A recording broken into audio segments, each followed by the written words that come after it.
Hello dear, आपका welcome है इस वीडियो के अंदर। इस लेक्चर के अंदर हम करने वाले हैं जी इंस्टॉलमेंट्स। हम कंपाउंड इंटरेस्ट के इंस्टॉलमेंट्स और सिंपल इंटरेस्ट के इंस्टॉलमेंट दोनों इसी लेक्चर के अंदर कर लेंगे और पहले कंपाउंड इंटरेस्ट के करेंगे। ठीक है भाई। फिर उसके बाद जो अपना इंटरेस्ट चैप्टर है वो कम्प्लीटली ख़त्म हो जाएगा। SI हो चुका है, CI हो चुका है, इंस्टॉलमेंट भी हो जाएंगी ख़त्म। ठीक है। इसके बाद प्रॉफिट एंड लॉस स्टार्ट करेंगे, वो भी इंपॉर्टेंट है। उसके बाद time and distance and time and work आपको करवा दूंगा। ठीक है जी। और उसके बाद और चैप्टर करेंगे जैसा कि मैंने आपको टेलीग्राम पर शेयर करके रखा है। तो चलिए जी स्टार्ट करते हैं। बहुत ही इंटरेस्टिंग, बहुत ही मज़ेदार टॉपिक है ये है और थोड़ा सा कंफ्यूजिंग भी है अगर हम ध्यान से इसको ना समझें, और इस तरीके का भी है कि हम भूल सकते हैं अगर ध्यान से ना समझें। तो बहुत ही प्यार से, बहुत ही डिटेल से मैं आपको ये बताऊंगा ताकि आप बिल्कुल भी ना भूलें, बहुत ही अच्छे से समझ में आ जाए, ताकि कोई भी कंसेप्चुअल क्वेश्चन किसी भी तरह का आए जो हमारे एग्ज़ाम में आते हैं वो सारे आप कर पाएँ। ठीक है। तो ध्यान से देखिएगा, पूरा ध्यान यहाँ पर होना चाहिए। ठीक है। आधा ध्यान यहाँ पर नहीं होना चाहिए, पूरा ध्यान होना चाहिए। ठीक है। आपकी जिम्मेदारी है 100% कंसंट्रेशन के साथ देखने की। चलिए जी शुरू करता हूँ।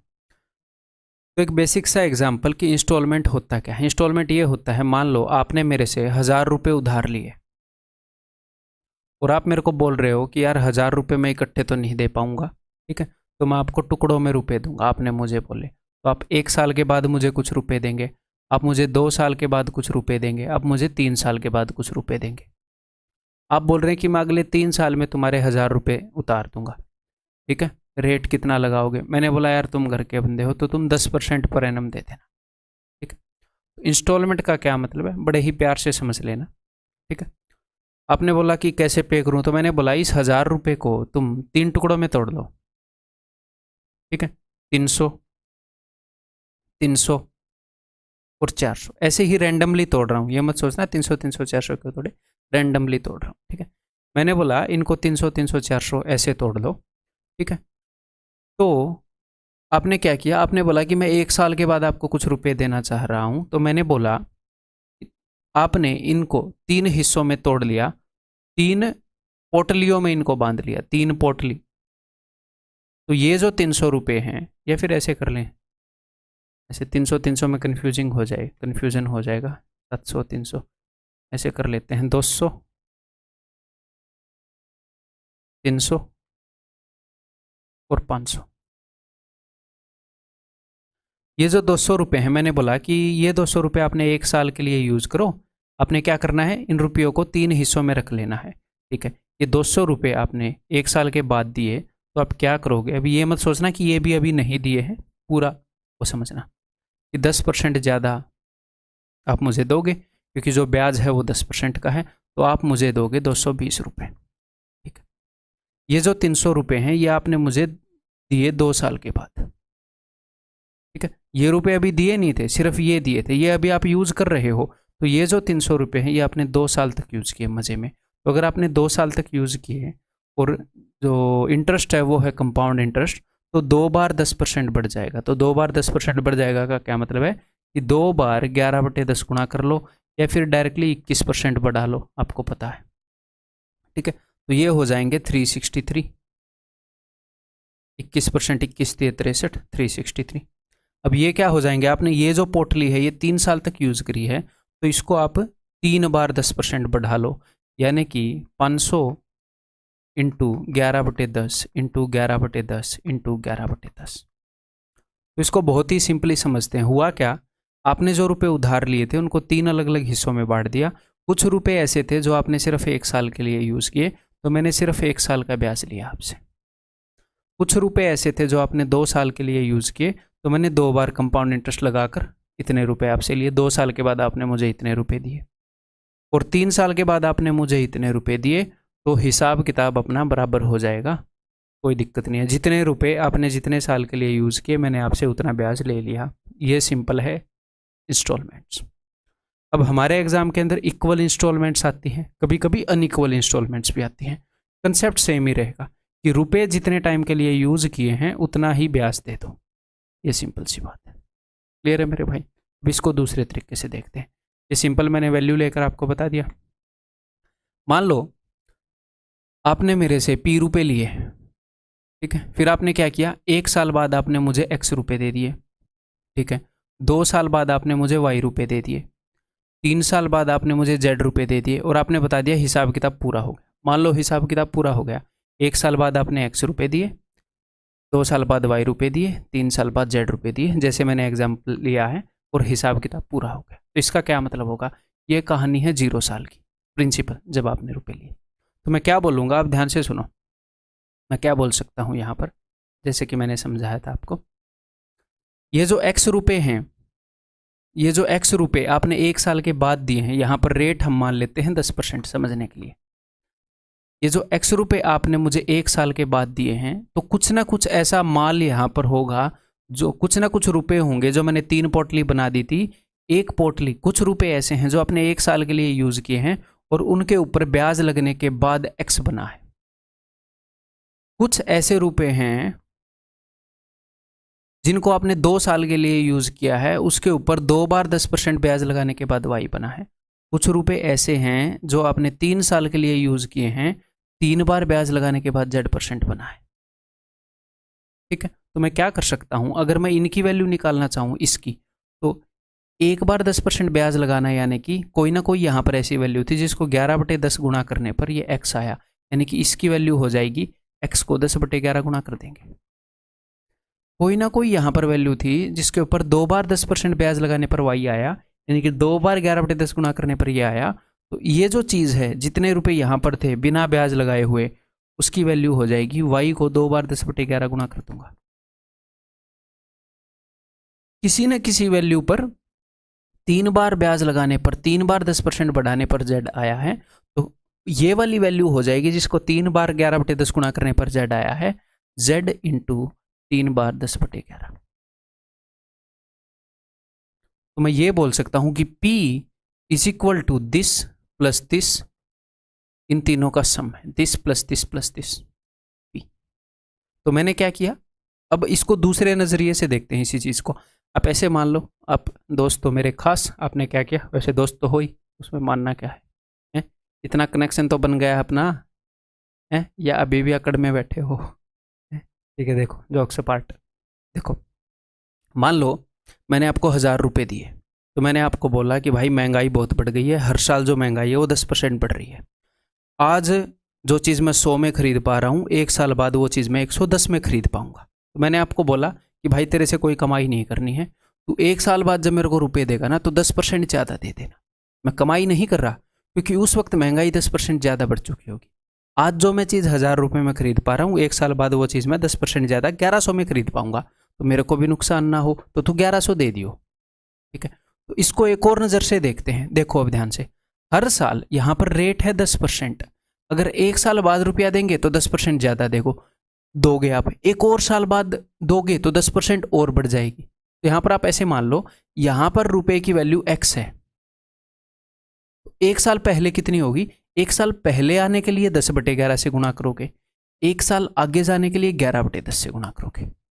इस y को मैं 2 साल पहले खींच कर लाया, तो ये 2 साल बाद y रुपए थे, तो 2 साल पहले कितने थे, y गुणा 10/11, 10/11।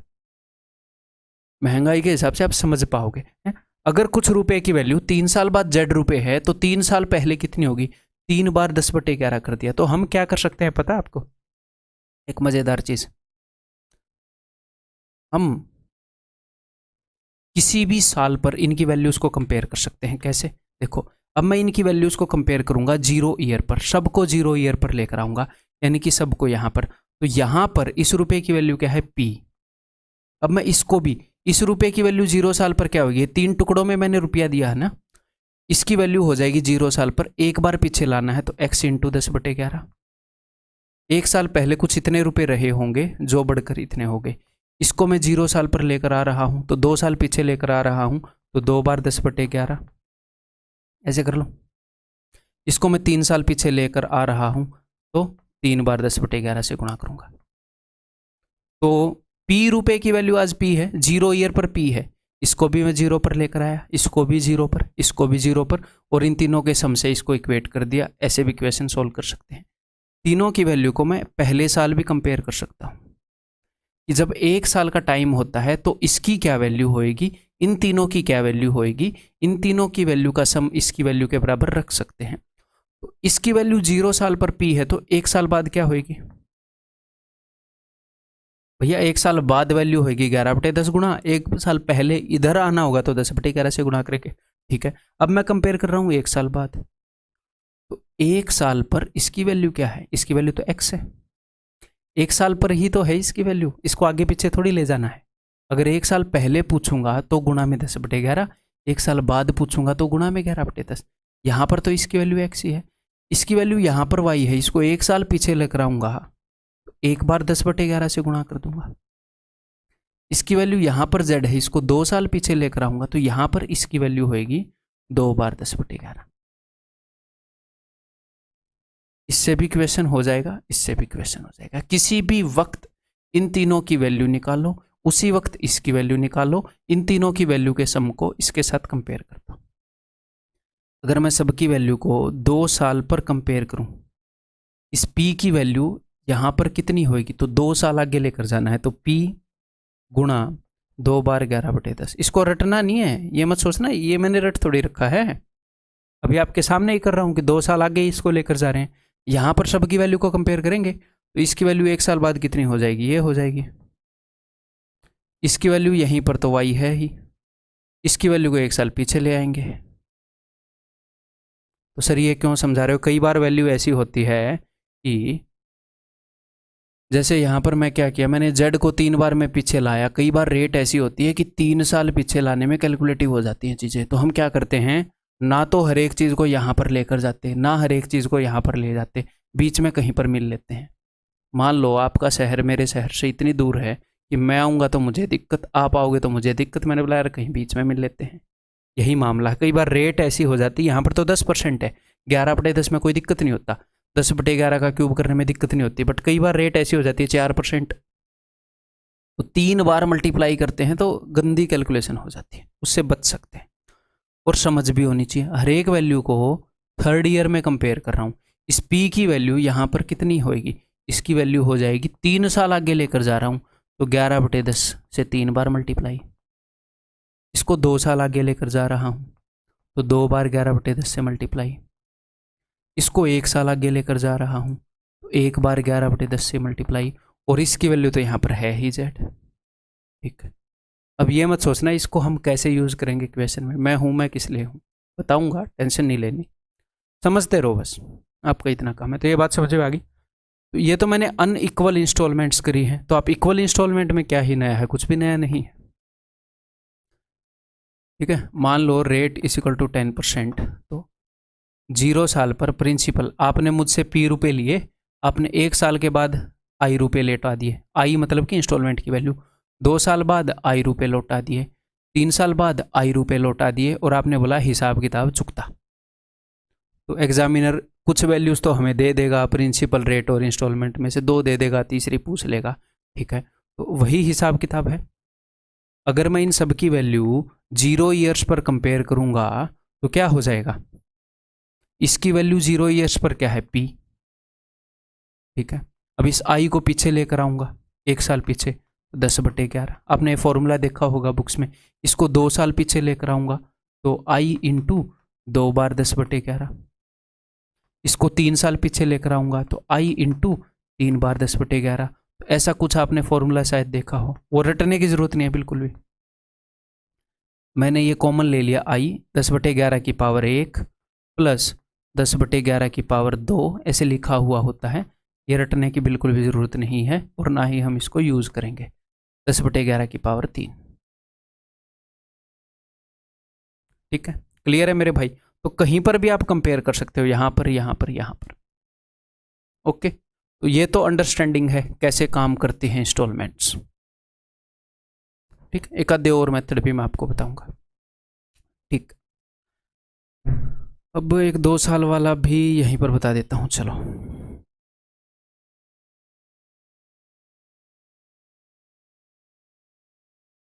देखो, आपको एक चीज़ बताता हूँ, क्योंकि 2 साल वाले क्वेश्चन बहुत ज़्यादा फ्रीक्वेंट है, तो उनकी एक शॉर्ट ट्रिक आप बोल सकते हो। मान लो रेट जो है वो 10% है, ऐसे मान लेते हैं। ठीक, p रुपये मैंने आपको दिए, 1 साल के बाद आपने मुझे आई रुपये लौटा दिए, 2 साल के बाद आपने मुझे आई रुपये लौटा दिए। तो जनरली होता क्या है, कंपाउंड इंटरेस्ट के अंदर 2 साल की इंस्टॉलमेंट के क्वेश्चन बहुत ज़्यादा पूछे जाते हैं। इंस्टॉलमेंट्स में 70% प्लस क्वेश्चन यही 2 साल के ही होंगे जो पूछे जाते हैं, कंपाउंड इंटरेस्ट के 2 साल के, ठीक है, अपने एग्जाम में जब पूछता है। तो इसके लिए एक मैं आपको ऐसा मेथड बता देता हूँ जो बहुत फास्ट काम कर देगा। देखो, तो 0 साल पर दोनों की वैल्यू मैं इक्वेट कर रहा हूँ। इसकी वैल्यू तो P है ही, इसको अगर मैं 1 साल पहले लाऊंगा तो I इंटू 10/11 ये हो जाएगा I इंटू 10/11 का स्क्वायर, 2 बार 10/11। तो मैंने I इंटू 10/11 कॉमन ले लिया, तो यहाँ पर क्या बच जाएगा, कुछ भी नहीं, 1, और यहाँ पर बच जाएगा 1 बार 10/11। तो ये हुआ क्या है, देखो ये हुआ है I इंटू जो रेट का फ्रैक्शन है उसका रेसिप्रोकल। अगर रेट 10% है तो रेट का जो मल्टीप्लाइंग फैक्टर है वो क्या है, वो 11/10 है। रेट का जो मल्टीप्लाइंग फैक्टर है, मैं सिर्फ फ्रैक्शन नहीं मल्टीप्लाइंग फैक्टर लिख देते हैं, ठीक रहेगा। फ्रैक्शन तो 1/10 भी आप समझ जाओगे, मल्टीप्लाइंग फैक्टर है 11/10। तो रेट का कि भैया 10% बढ़ाने के लिए किससे मल्टीप्लाई करें, रेट का जो मल्टीप्लाइंग फैक्टर है उसका रेसिप्रोकल, और उसके रेसिप्रोकल में 1 जोड़ रखा है। अगर रेट 10% है तो मल्टीप्लाइंग फैक्टर क्या है, 10/11, और उसके बाद 1 + 10/11। अब किसी भी चीज़ के अंदर 1 जोड़ते हैं तो न्यूमरेटर और डिनोमिनेटर का सम हो जाता है, 21/11 बनेगा। इन दोनों का सम ऊपर आएगा और बटे में 11, ठीक है। इसका यूज़ क्या होगा, क्वेश्चन बताऊंगा तब समझ में आए, अभी सिर्फ देख लिया ना, एनफ, मैं याद करवाऊंगा, टेंशन मत लो, ठीक है। नेक्स्ट एक और चीज़, अब एक और चीज़ मैं आपको बताता हूँ। देखो कई बार क्या होता है, मान लो रेट जो है वो 10% है, ठीक है, हम अपनी मर्जी से सिचुएशन क्रिएट कर लेंगे, ठीक है, और उसको एग्जामिनर ने जो वैल्यू दी है उससे इक्वेट करेंगे। हमने पहले भी ऐसा किया है, ठीक है। तो मान लो 2 साल की बात हो रही है, 2 इंस्टॉलमेंट की बात हो रही है, तो हम क्या करेंगे, देखना, रेट अगर 10% है तो 10 रुपये के 11 रुपये बन जाते हैं ब्याज लगकर, और 100 रुपये के 121 रुपये बन जाते हैं ब्याज लगकर। ऐसे आप लिख लोगे, 2 साल की बात हो रही है तो 10 का 11 और 100 का दोनों का स्क्वायर कर लोगे, ठीक है। इसका मतलब क्या है मैं आपको बताता हूँ। देखो इसका ये मतलब है, आपने कुछ रुपए लिए थे, हैं, आप उसको 2 इंस्टॉलमेंट में दे रहे हो। पहले साल के बाद आपने 1 इंस्टॉलमेंट दी और दूसरे साल के बाद आपने 1 इंस्टॉलमेंट दी। तो मैंने इन रुपयों को 2 टुकड़ों में तोड़ लिया। कुछ रुपए आपने 1 साल के लिए यूज किए थे, कुछ रुपए आपने 1 साल के लिए यूज किए थे। तो मैंने ये मान लिया 1 साल में 10% के हिसाब से 10% ब्याज लगता है, 1 साल में 10 रुपये 11 हो जाते हैं। तो मैंने मान लिया जो रुपए आपने 1 साल के लिए यूज किए थे 10 की जगह आपने 11 रुपये दिए होंगे। आपने 10 रुपये 1 साल के लिए यूज किए थे, आपने उसकी जगह 11 रुपये दे दिए। फिर आपने 100 रुपये 2 साल के लिए यूज किए। सर आपने 100 क्यों मानना, ये 10 का स्क्वायर क्यों मानना, ताकि इसके ऊपर जब मैं ब्याज लगाऊं तो ऐसे ये क्या बोलते हैं उसको, फ्रैक्शन में ना आए, ठीक है। तो अगर आपने 100 रुपये 2 साल के लिए यूज़ किए तो इसका 21% कितना हो जाएगा, 121। लेकिन जनरली जो इंस्टॉलमेंट है वो क्या होती है, इंस्टॉलमेंट होती है इक्वल। ये वाले इंस्टॉलमेंट 121 यूनिट है, ये वाले इंस्टॉलमेंट 11 यूनिट। तो मैं यहाँ पर दोनों चीज़ों को 11 कर लूँ, 11 गुना कर लूँ। ये जो 10 रुपये के 11 रुपये बने, मैंने मान लिया 110 रुपये के लिए 121 रुपये बने। तो यहाँ पर भी इंस्टॉलमेंट 121, यहाँ पर भी इंस्टॉलमेंट 121। तो ये कितना हो गया, ये हो गया 110। 110 + 100 जब आप इन दोनों को जोड़ेंगे तो मैं ऐसे बोल सकता हूँ कि आपने मेरे से 210 रुपये लिए, 1 साल बाद आपने 121 रुपये दिए, और एक और साल बाद आपने 121 रुपये दिए, और आपका ब्याज चुकता हो गया। अब एग्जामिनर बोलेगा कि उसका प्रिंसिपल इतना है, मान लो एग्जामिनर ने बोला कि उसका प्रिंसिपल 420 रुपये है, तो आप देखोगे कि भैया हमने क्या किया, हमने रेट के हिसाब से और टाइम के हिसाब से एक सिचुएशन क्रिएट कर ली। तो आपने देखा कि अगर प्रिंसिपल 210 है तो ये सिचुएशन है, एग्जामिनर का प्रिंसिपल डबल है तो इंस्टॉलमेंट कितनी है, तो आप बोलोगे भैया इंस्टॉलमेंट है 242 की, हर साल 242 रुपये थी, ठीक है। तो इस सिचुएशन को इतने कॉम्प्लिकेटेड तरीके से तैयार नहीं करेंगे, यहीं पर काम करेंगे। कैसे, ऐसे रेट 10% है, 2 साल की बात है, तो 10 11 स्क्वायर करेंगे। अब यहाँ पर मैं क्या करूँगा, दोनों जगह 11 से गुणा करूँगा, तो 11 और यहाँ पर भी 11, 110 और 121। ये हो गया अपना प्रिंसिपल। 110 रुपये की जगह 121 रुपये की इंस्टॉलमेंट, 100 रुपये की जगह 121 की इंस्टॉलमेंट। आपने ये नहीं ध्यान रखना है पहले की है दूसरे साल की, ऐसा कुछ नहीं ध्यान रखना। 110 की जगह 121 रुपये पे किए तो यहाँ पर ब्याज कितना लगा, 21 रुपये।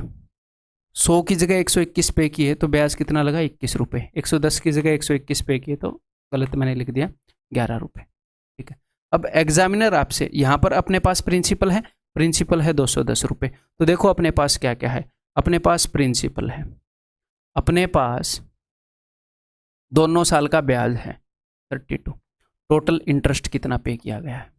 ठीक है, अपने पास इंस्टॉलमेंट है, वो इनमें से कुछ भी एक देके दूसरी तीसरी कोई भी चीज़ पूछ सकता है, वो हम बता सकते हैं।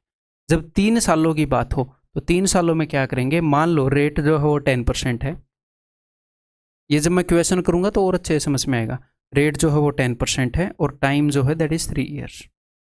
ठीक है, तो 10 रुपये के 11 रुपये बन जाएंगे, 100 रुपये के 121 रुपये बन जाएंगे, 1000 रुपये के 1331 बन जाएंगे। मैंने इसका क्यूब कर दिया। 3 साल के लिए रुपये लेते हो तो 1000 रुपये की जगह 1331 देने पड़ते हैं। अब मुझे सारी इंस्टॉलमेंट इक्वल करनी है तो यहाँ पर इंटू 11 कर दूंगा तो इधर हो गया 1100, यहाँ पर इंटू 121 कर दूंगा तो इधर हो गया 1210। अब इसको 1331 लिखने की जरूरत नहीं है, ये है ही 1331। तो ये मत सोचना है क्या है मैं इसको सॉल्व करके लिखूँ, बना ही सबको 1331 रहे हैं। ठीक है, उसके बाद क्वेश्चन कर लेंगे। कैसे करेंगे मैं आगे बताऊंगा। चलो अब क्वेश्चन करते हैं। लेट्स रगड़िंग द क्वेश्चंस को रगड़ते हैं। The sum of 1260 is borrowed from a money lender at 10% per annum. 1260 रुपये लिए मनी लेंडर से 10% पर एनम पर। If the amount is to be paid back in 2 equal annual instalment, 2 equal annual instalments में देना है। ठीक है, 10% rate है तो 10 रुपये की जगह 11, 100 रुपये की जगह 121, तो गुणा 11 और 110। ठीक है, तो यहाँ पर प्रिंसिपल कितना बना है, प्रिंसिपल बना है 210।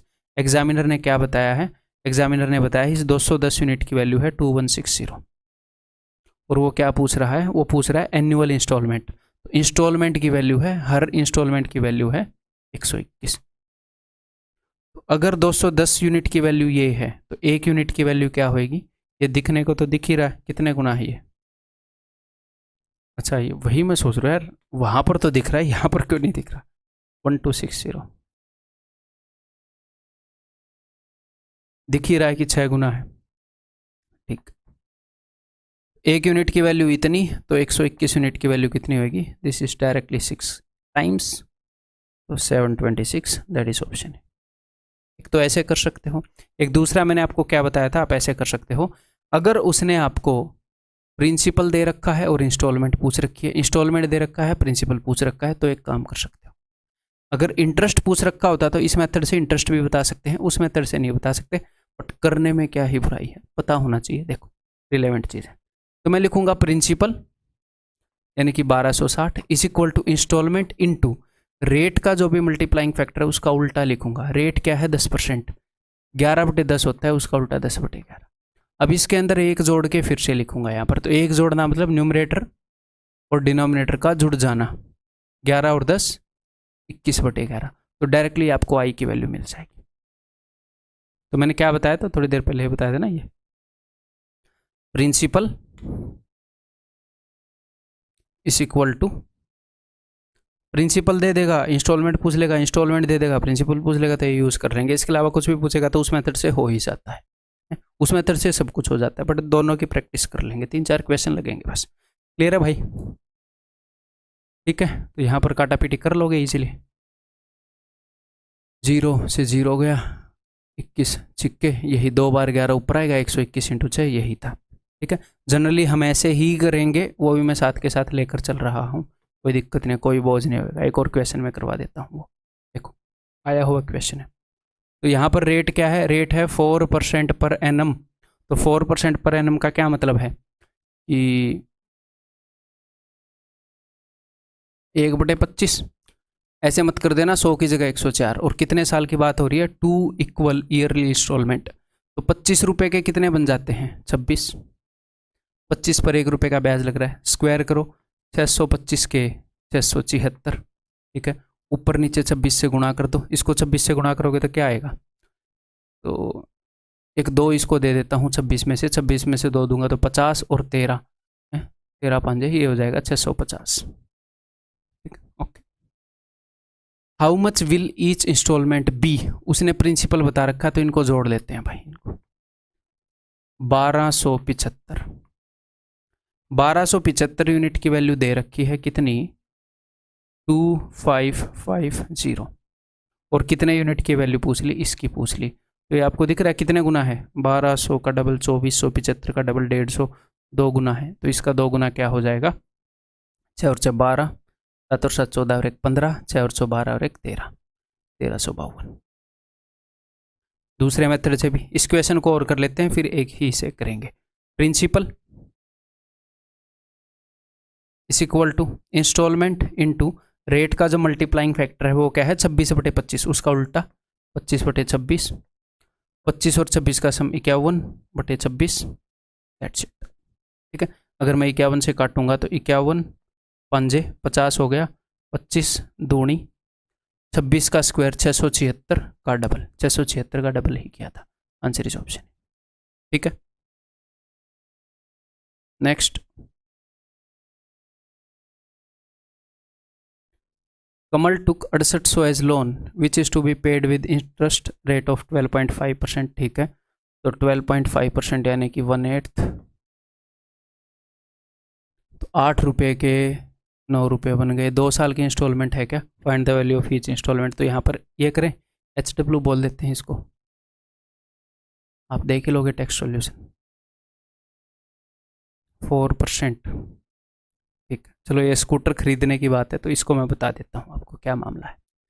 A man boys A scooter on making a cash down payment of 16,224, तो कैश डाउन पेमेंट का मतलब क्या होता है, कैश डाउन पेमेंट का मतलब होता है सबसे पहले तो मान लो आज आप कोई व्हीकल खरीदने जाओगे, तो मान लो वो व्हीकल 1 लाख का है, तो ऐसे बोलते हैं ना लोग कि गाड़ी लेते हुए मैंने 1 लाख की डाउन पेमेंट करी थी, उतने की डाउन पेमेंट करी थी, वो कुछ नहीं है, उस दिन मैं कितने नगद देकर आया था वो इसकी बात करते हैं। तो जो डाउन पेमेंट है, डाउन पेमेंट क्यों बोलते हैं, अब 1 लाख की चीज़ को 30,000 में लेने जाओगे तो धरती पर बैठ के कि प्लीज़ दे दो प्लीज़, ऐसे करना पड़ेगा डाउन बैठ के, इसलिए डाउन पेमेंट बोलते हैं, ठीक है।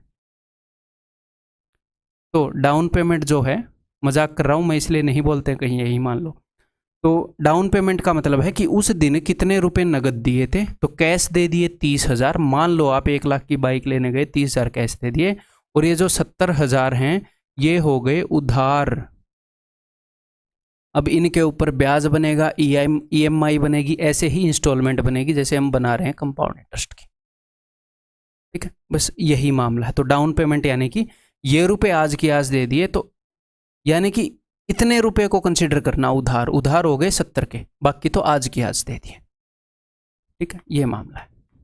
तो बाद में वो आपसे 70,000 नहीं लेंगे, 70,000 के ऊपर ब्याज लगाएंगे हैं, कई सारे रुपए लेंगे बाद में वो आपके, आज की आज दे दिए तो 30,000 की जगह 30,000 ही दे दिए, आज के आज बाइक लाते तो 1 लाख देख के बाइक ले आते, अब क्या होगा 30,000 आपने दे दिए, बच गए 70,000, उस 70,000 की जगह वो 1,30,000 के करीब ले लेंगे, ब्याज भी तो लगेगा, ठीक है। तो उस बंदे ने ये बाइक खरीदी है इतने की डाउन पेमेंट करके, and promise to pay 2 more yearly instalment of equal amount, तो यहाँ पर बोल रहा है 2 और इंस्टॉलमेंट दूंगा, तो इसको 3 इंस्टॉलमेंट का क्वेश्चन मत मान लेना, इतने रुपए तो आज कैश देकर आ गया वो कि ये लो भाई, बाकी के जो रुपए बचे वो उधार हो गए उसके सिर पर, ये तूने उतारने हैं, वो उसने 2 इंस्टॉलमेंट में उतारे, और दोनों इंस्टॉलमेंट कितनी थी, दोनों इंस्टॉलमेंट थी इतने की 16,224 की, तो रेट है 4%, यानी कि 25 रुपये का क्या बन गया, 26 रुपये, रेट क्या है 1/25, और 625 का क्या बन गया 676, अगर दोनों जगह 26 से गुणा करूँ तो पिछले क्वेश्चन में देखा था 650, ये लो भाई ये हो जाएगा 650।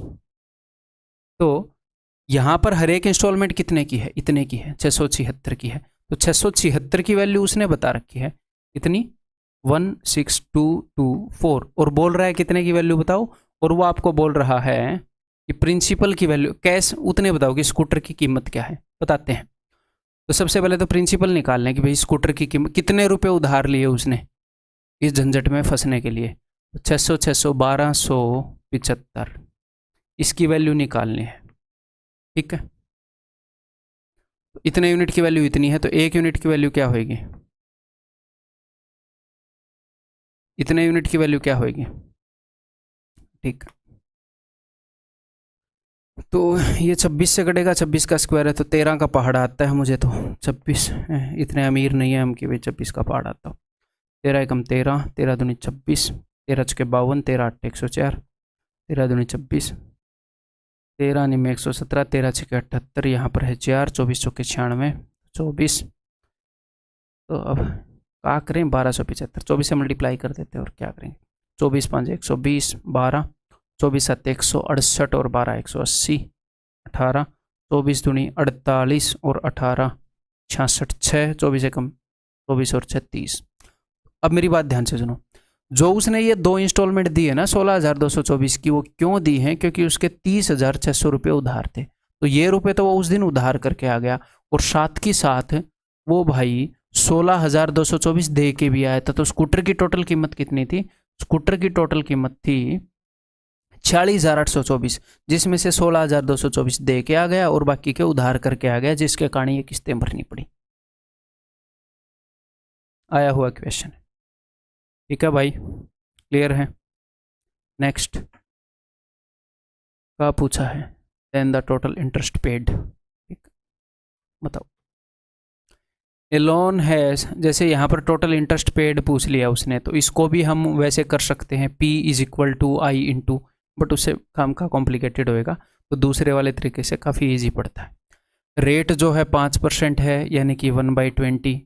ठीक है, और बात हो रही है 2 इंस्टॉलमेंट की, तो 20 रुपये के कितने रुपए बन जाते हैं, 20 का 21 बन जाता है 1 साल में। 2 साल में इस रेट से 400 का स्क्वायर कर देते हैं, 441, ऊपर नीचे 21 से गुणा करूंगा, ये हो जाएगा 420, 21 दूनी 42। ठीक, अब यहाँ पर वो बात कर रहा है इंटरेस्ट कितना बना, तो अब मैं इंटरेस्ट देखूंगा, बढ़िया टॉपिक होगा और बढ़िया पढ़ाएंगे तो इंटरेस्ट तो बनेगा ही, है ना। इसको 441 है, अलग से लिखने की जरूरत नहीं है, नीचे वाला 441 यूज कर लेना, ये भी आप नहीं लिखा है, ठीक है, घबराना नहीं है। तो 420 और 441 में कितना फर्क है, ऊपर पहली इंस्टॉलमेंट में ब्याज बन रहा है किसका, दूसरी वाली में बन रहा है भैया 41 का। तो टोटल कितने का ब्याज बना है, ये दोनों मिलाकर टोटल ब्याज बना है 62 का, 62 यूनिट ब्याज बना है। और उसने हमसे क्या पूछा है, मतलब 62 यूनिट ही पूछा है, तो उसने हमें कुछ बताया होगा, या तो हर एक इंस्टॉलमेंट बताई होगी, यानी कि इसकी वैल्यू बता दी, या फिर टोटल प्रिंसिपल बताया होगा कि कितने रुपए उधार लिए। क्या बता रखा है कि हर एक इंस्टॉलमेंट की वैल्यू इतनी है, तो हर एक इंस्टॉलमेंट की वैल्यू कितनी है, 100 गुना है। तो ये जो 60 यूनिट है ये कितना होएगा, 100 गुना हो जाएगा। टोटल ब्याज 6200 दे रखा है। ठीक है, ठीक है क्या, मैंने किया ठीक ही होएगा। देखो, a certain loan was return in 2 equal yearly instalments each of, ठीक है, हर एक इंस्टॉलमेंट इतने की है, रेट ऑफ इंटरेस्ट 8% है। ठीक है, how much was the interest paid, आप इजीली कर लेंगे, HW। लास्ट क्वेश्चन की तरह करना है। A man borrows a certain money from bank and promises to pay the amount in 2 equal annual installment at the rate of this per annum। ऐसी promise एक बार नीरव मोदी ने भी की थी बैंक के साथ, बेचारों का रुपया लेके भाग गया। If the interest paid by him is 520 then the value of each installment is, फिर से HW। नेक्स्ट सॉल्यूशन आप इजीली देख लेंगे। A sum of rupees 1820 borrowed at 20% per annum compound interest and paid back in 3 equal annual installment, found the amount of each installment। ठीक है भाई, देखो इतने रुपए ले लिए, 20% पर एनम पर ले लिए, तो ठीक है, हर एक इंस्टॉलमेंट बताओ, 3 साल की बात हो रही है यहाँ पर, तो ठीक है, कोई दिक्कत नहीं है। 20% यानी कि 1/5, तो रुपया 5 से 6 हो जाता है। अब स्क्वायर कर दो, 25 36, अब क्यूब कर दो, 125 और 6 का क्यूब 216। अब सारी इंस्टॉलमेंट को बराबर कर दो, इंटू 6 करूंगा तो क्या हो जाएगा 150। ठीक है, इंटू 36 करूंगा तो कितना हो जाएगा 180।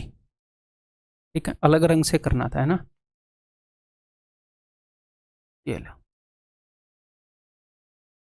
ठीक है भाई, क्लियर है। तो यहाँ पर उसने क्या पूछा है, उसने हमें बताया है, हमें देखना है पूछा क्या है और बताया क्या है। उसने इंस्टॉलमेंट तो पूछा है और उसने हमें प्रिंसिपल बताया है, तो मैं प्रिंसिपल निकालूंगा यहाँ पर कि भैया इन सब का सम कितना है। ठीक है, तो 180 और 120 कितना हो जाएगा, 300, 305, तो 300 और 150, 450 और 5, 455। प्रिंसिपल इतने यूनिट है और इंस्टॉलमेंट इतने यूनिट है। इसकी वैल्यू पूछी है और इसकी वैल्यू उसने बताई है। तो एक यूनिट की वैल्यू हो जाएगी 1820 बटे 455 और 216 यूनिट की वैल्यू हो जाएगी ये। इसे काटूं, 9 5 से ही काट दूं, 5 9 45, 5 एकम 5, फिर अपने आप ही दिख जाएगा किससे कट रहा है। 91 का डबल ही है ये। ठीक है, 2 दूनी 4, इसका 4 गुना कर देते हैं, 200 का 4 गुना 800, 16 का 4 गुना 64, 864। ये बताओ,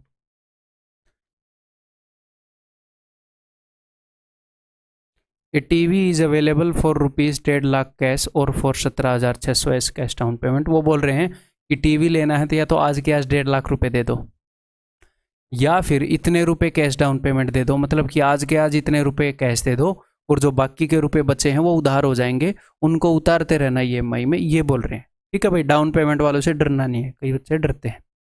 and the balance in 3 equal, बस उसने प्रिंसिपल डायरेक्टली बताने के लिए उसने प्रिंसिपल बता दिया, दिस माइनस दिस, ऐसे, और कुछ नहीं है इस क्वेश्चन में।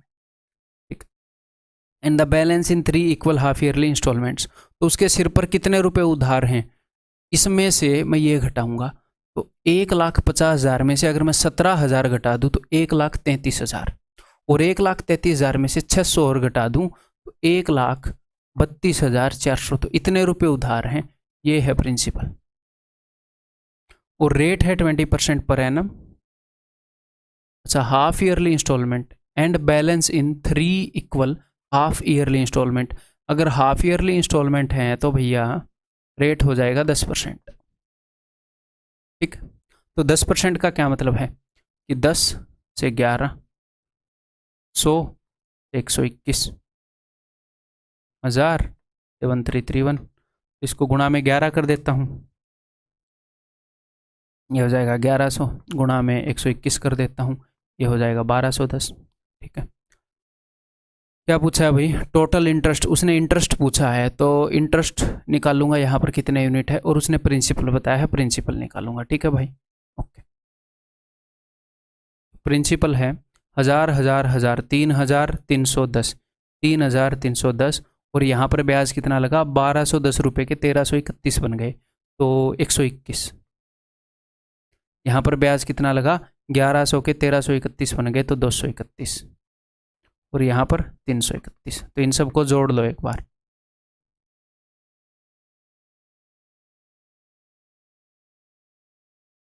कितने हो गए, 300, 200, 500, 600, 600, 3 और 3 6 और 2 8, 680 और 3 683। तो 683 की वैल्यू पूछी है, इतने की वैल्यू दे दी, तो इसका कुछ गुना बन रहा है, ये 4 गुना बन रहा है, 4, हाँ ये इसका 4 गुना बन रहा है। देखो एक्चुअल में 4 गुना नहीं, मैं सिर्फ 331 का देख रहा था, तो एक्चुअल में 40 गुना बन रहा है, 1 0 से 1 0 कट गई, तो इसका 40 गुना अगर बन रहा है तो इसका 40 गुना उत्तर हो जाएगा।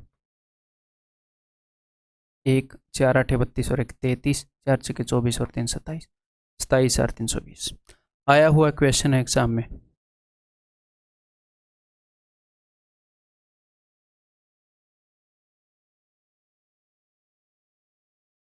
ये सम ऑफ रुपीज 25,220,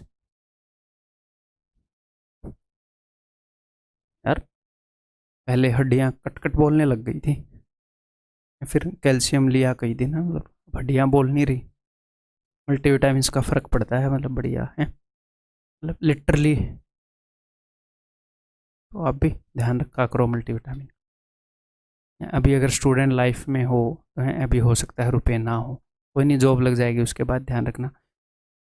मैं पहले ये सोचता था कि कोई भी बिजनेस करना वो सुपीरियर है गवर्नमेंट जॉब से, लेकिन मैंने गवर्नमेंट जॉब करके भी देखी, फिर बिजनेस भी करके देखा। तो कोई भी चीज़ सुपीरियर नहीं है, अपनी अपनी चॉइस है।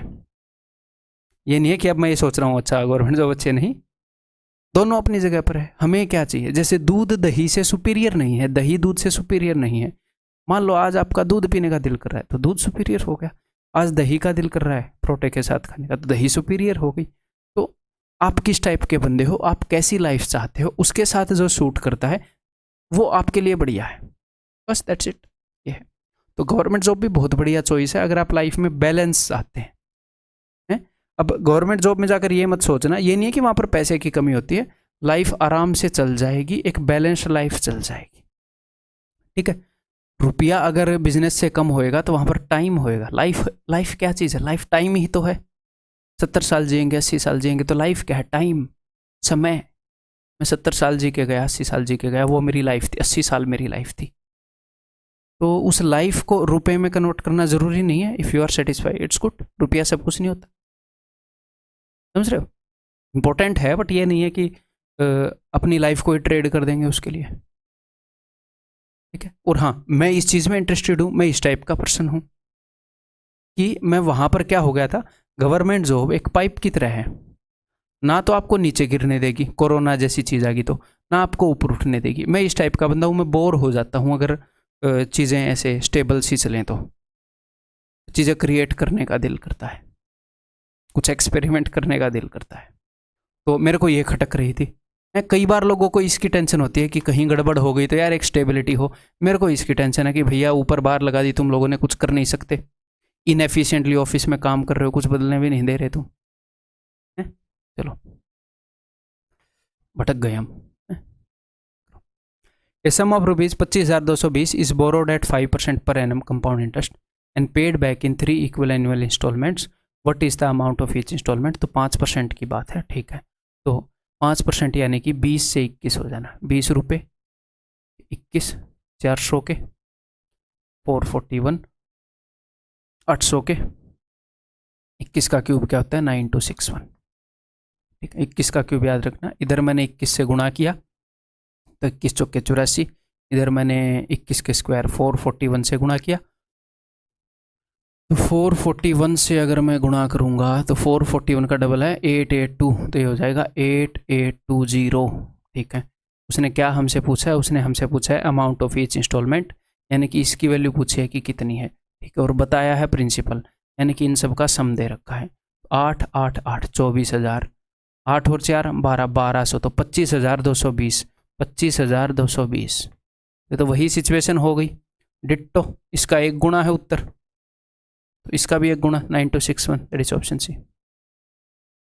क्लियर है मेरे भाई, ठीक है। इसको एक और तरीके से कर सकते थे, मैं बता ही दूँ, मैं भी सोच ही रहा था उस तरीके से बताऊँ या नहीं, मैं बता ही देता हूँ। है मतलब अब दिन में 3-3 वीडियो बना रहे हैं तो एनर्जी थोड़ी सी मतलब पूरी कंज्यूम ही हो जाती है, बट ठीक है यार बता ही देते हैं। फिर ये लगता है क्यों, क्योंकि मन में आता है ना, रिजल्ट के साथ कॉम्प्रोमाइज़ नहीं कर सकते। देखो प्रिंसिपल जो है वो अपना कितना है 25,220। 1 साल के बाद उसने क्या दिया आई रुपये, 2 साल के बाद उसने क्या दिया आई रुपये, 3 साल के बाद उसने क्या दिया आई रुपये। हमने आई की वैल्यू निकालनी है। तो अगर मैं सारे रुपए की वैल्यू पहले साल 0 साल में लाकर कंपेयर करूंगा तो 3 बार, देखो यहाँ से यहाँ आने के लिए मुझे किससे मल्टीप्लाई करना पड़ेगा, आगे जाने के लिए मुझे मल्टीप्लाई करना पड़ेगा, रेट कितनी है 5%, 21/20 से। 1 साल आगे जाने के लिए, 1 साल पीछे आने के लिए 21/20। अगर मैं सारी वैल्यू सब को यहाँ पर लाकर कंपेयर करूंगा तो इसको यहाँ पर लाने के लिए 3 बार 20/21 यूज़ करना पड़ेगा, जिसका क्यूब करने में आपको तकलीफ हुई होगी थोड़ी सी। वैसे 21 का तो याद है, अब 25/26 आएगा तो होएगी ना तकलीफ, और आया हुआ भी है एग्जाम में, तो सर कैसे टैकल करेंगे, ये थोड़ा सा ईजी तरीका है। तो मैं क्या करूँगा, मैं सारे रुपयों की वैल्यू ना तो यहाँ पर कंपेयर करूँगा ना यहाँ पर कंपेयर करूँगा, मैं यहाँ पर कंपेयर कर लूँगा। इसको 1 साल आगे सरकाना है और एट द मैक्स एक चीज़ को 2 पीछे लाना है, या तो यहाँ कंपेयर कर लूँगा या यहाँ, और आई की वैल्यू आई पड़ी है देखो। तो मैं हर एक चीज़ की वैल्यू 1 साल पर लेकर जा रहा हूँ, तो 25,220। अब ये चीज़ आप मन ही मन में कर सकते हो कि ठीक है आई आई आई ये प्रिंसिपल है, तो पहले साल पर सबको कंपेयर कर रहे हैं, प्रिंसिपल को 1 साल आगे लेकर जाऊंगा तो किससे मल्टीप्लाई करूंगा 21/20। इस इक्वल टू, अब हर जगह से मैंने आई कॉमन ले लिया गुणा में, तो यहां पर क्या बचेगा, यहां पर बचेगा 1,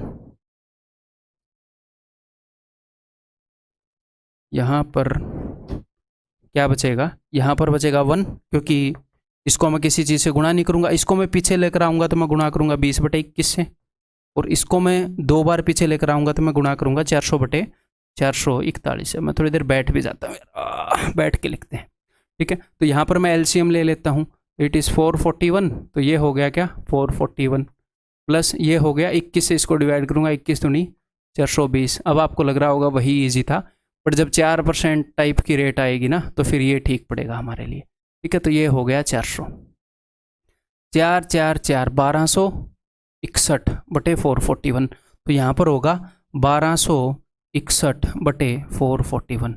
ये एक कैलकुलेशन करनी पड़ेगी, उसके बाद मामला ठीक पड़ जाएगा, ठीक है मेरे भाई। ऐसे भी हम कर सकते हैं चाहे तो।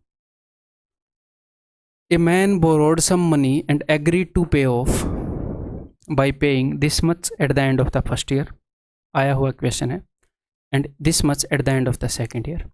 If the rate of compound interest is 5%, then the sum is, देखो उसने कुछ रुपए लिए बंदे ने 0 साल पर, 1 साल के बाद उसने कितना रुपया दे दिया, इतना, 2 साल के बाद उसने कितना रुपया दे दिया, इतना, ठीक है। तो 5% पर एनम रेट है, तो बताओ उसने कितना रुपया लिया था। तो वही बिल्कुल सिंपल अंडरस्टैंडिंग जो मैंने आपको बताई थी, ये रुपए उसने 1 साल बाद दिए हैं, उसने कुछ ना कुछ अमाउंट को 1 साल यूज करके ये रुपए दिए हैं। तो आप क्या कर सकते हो, तरीका नंबर 1, आप इसको मल्टीप्लाई कर दो, रेट 5% है, 1 साल बाद की वैल्यू के लिए 105/100 21/20 से मल्टीप्लाई करते हैं, पीछे आने के लिए 20/21 से मल्टीप्लाई करेंगे, यहाँ पर कुछ वैल्यू आ जाएगी। इसको 2 साल पीछे ले आओ, यानी कि 2 बार 20/21 से मल्टीप्लाई कर दो। मान लो यहाँ पर वैल्यू आ जाएगी x और यहाँ पर वैल्यू आ जाएगी y, तो अपना जो आंसर है दैट इज x + y। आप ऐसे भी कर सकते हो और एक और तरीके से भी कर सकते हो। आप इसको पीछे लाने का जो काम है वो स्टेप्स में भी कर सकते हो, वो कई बार इजी पड़ता है। देखो मैं स्टेप्स में ही करके बताऊंगा। मैं इसको पूरा 0 साल पर लाने की बजाय सिर्फ 1 साल पीछे लेकर आ रहा हूं, सिर्फ 1 साल पीछे, ठीक। तो मैं मन ही मन में ये भी सोच सकता हूं कि 21 का ये जितने गुना है मैं 20 का इधर उतने ही गुना कर दूं, या फिर चलो छोड़ो यार, इसको मन ही मन में मैं 20/21 कर रहा हूं। इसकी 1 साल पहले वैल्यू क्या होगी, 21 से मैंने इसको काटा 21 पर, 21 दूनी 42, तो इसकी वैल्यू हो गई है। तो अगर मैं देखूं 1 साल के बाद मेरे सिर पर कितना रुपया उधार था, देखो इस दिन मेरे सिर पर 3150 रुपया उधार था जो मैंने पे कर दिया कि ये ले। फिर 2 साल के बाद मेरे ऊपर उधार हो गया, इतने रुपए मैंने पे कर दिया, ये ले। तो अगर यही रुपए मैं 1 साल पहले इसकी वैल्यू देखता तो इतनी हो जाती। तो 1 साल पहले सारे रुपये की वैल्यू है इतनी। अगर मैं इसको भी 1 साल पहले लाऊंगा तो मैं फिर से गुणा कर दूंगा,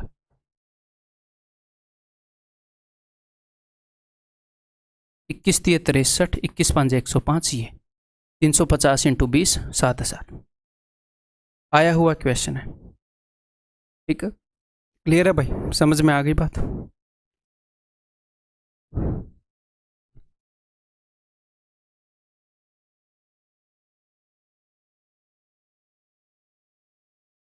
आजकल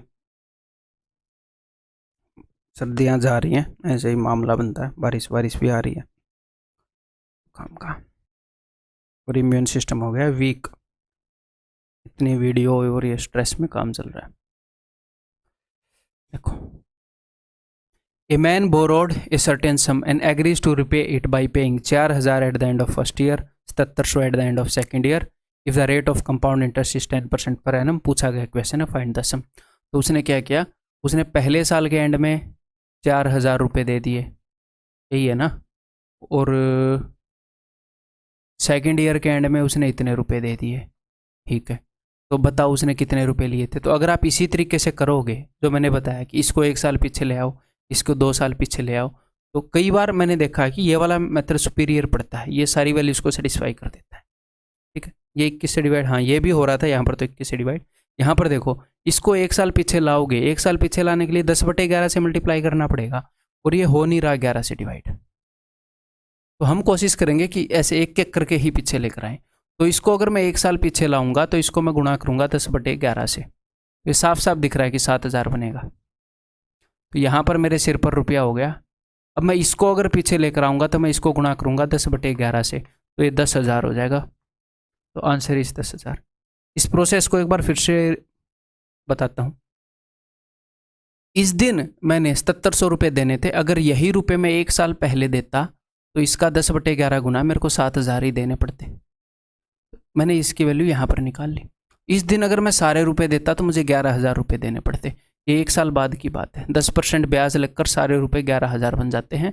अगर उसी दिन जितने रुपए मैंने उधार लिए, 1 साल बाद 11/10 गुना, 1 साल पहले 10/11 गुना। ठीक, क्लियर है? Next,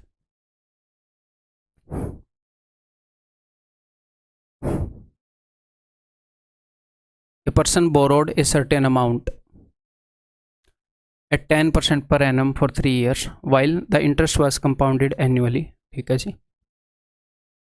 At the end of 2 years he paid rupees this much, and at the end of 3rd year he paid this much and paid off the entire loan.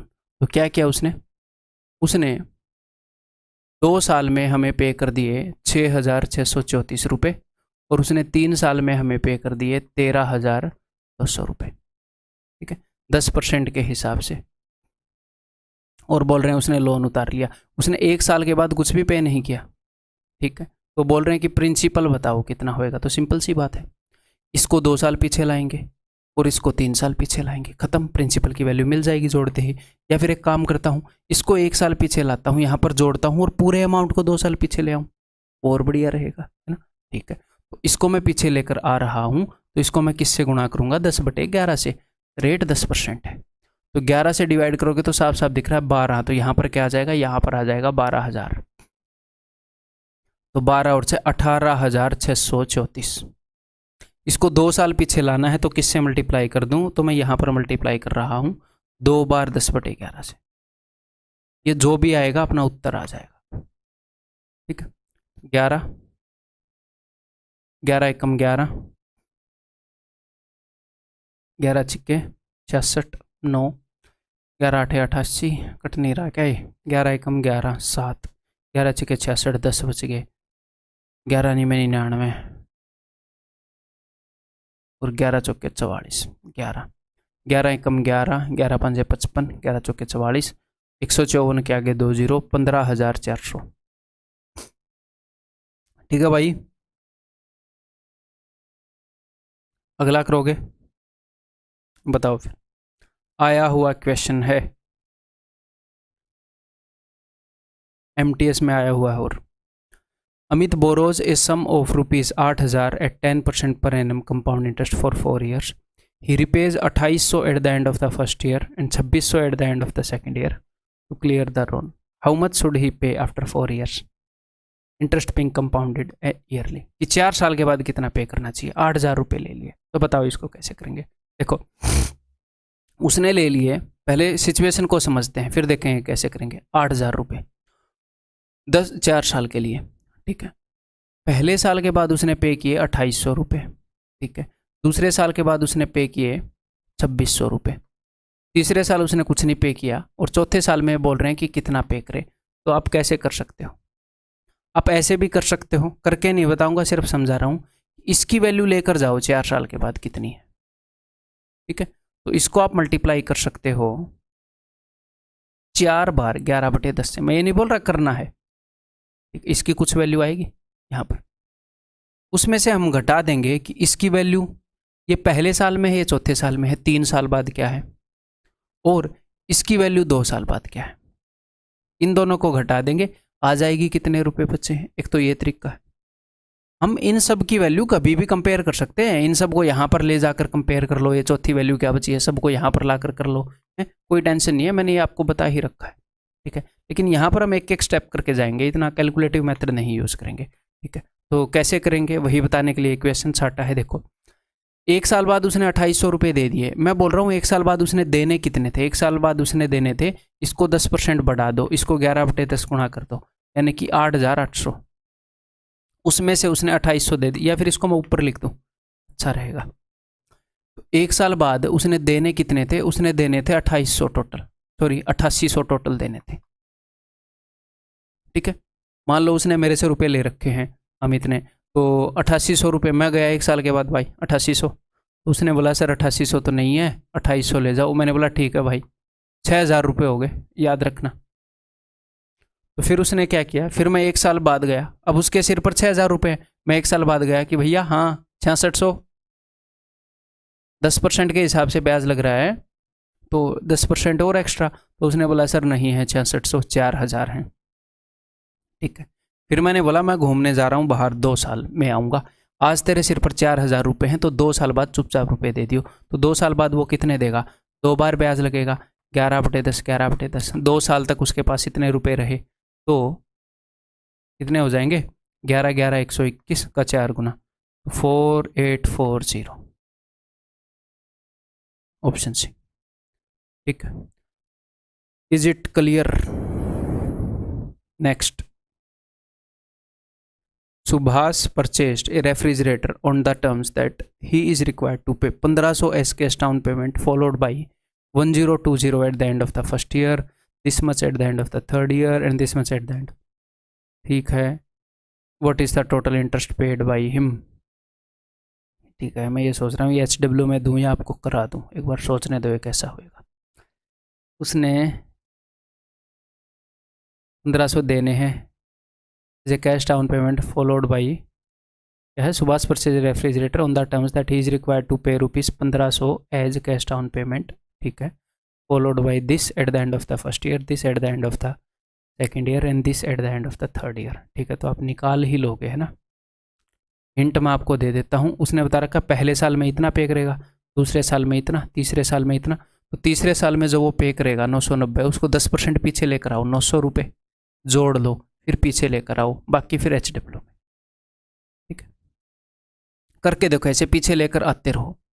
तो अब इसने सर पूछा है interest paid by him, total interest. तो आप ये देख लेना कि इन तीनों का सम कितना बन रहा है। वो उसने टोटल रुपए पे किए हैं बेचारे ने, और आप देख लेना कि इनको जब आप पीछे लेकर आ रहे हो तो प्रिंसिपल कितना बन रहा है, एक्चुअल में कितना एक्स्ट्रा पे कर दिया, जो डिफरेंस है वो इंटरेस्ट है। ठीक है, बाकी आपको टेक्स्ट सॉल्यूशन मिल जाएगा। हिंट दे दिया है, उत्तर भी बता देता हूं। कई बच्चे बोलते हैं इसका मुझे याद है 513।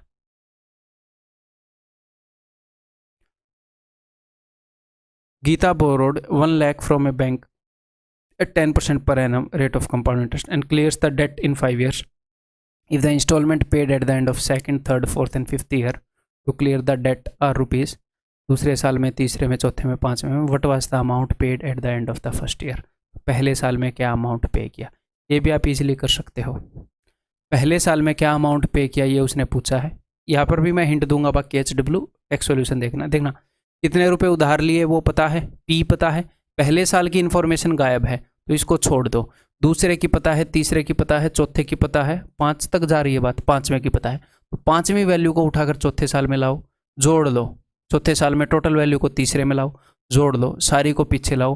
पहली वैल्यू को 1 साल आगे ले जाकर देखो, दूसरे साल की वैल्यू को 1 साल पर लाकर देखो कितने का डिफरेंस है, HW।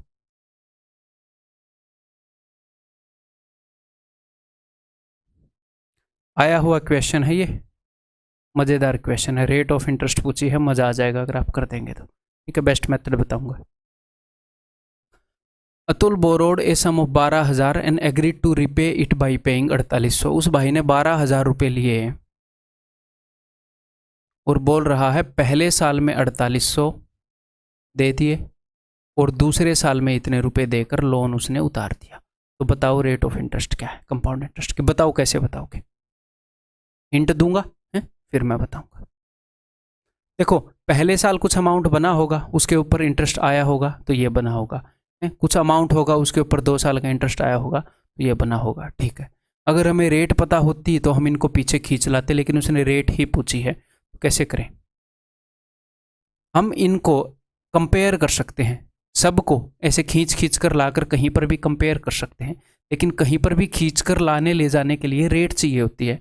अगर रेट 10% होती तो मैं इसको आगे ले जाने के लिए 11/10 गुणा कर देता, 11/10 गुणा कर देता, पीछे लाने के लिए 10/11 गुणा कर देता। तो यही तो प्रॉब्लम है ना कि पता नहीं किससे मल्टीप्लाई करूं, तो आप ये मान लो कि रेट कुछ ऐसी है कि उसकी फ्रैक्शन है ए, रेट कुछ ऐसी है कि उसका मल्टीप्लाइंग फैक्टर ए है, कुछ भी हो सकती है ना रेट। 10% है तो 11/10, 25% है तो 5/4, वही तो निकालनी है। तो मैंने मल्टीप्लाइंग फैक्टर मान लेना है, रेट मत मानना। रेट को R% मानोगे तो क्या होगा, 100 + R/100। इतनी भयंकर शक्ल की वैल्यू आती है, उसकी जगह मैंने ए ही मान लिया।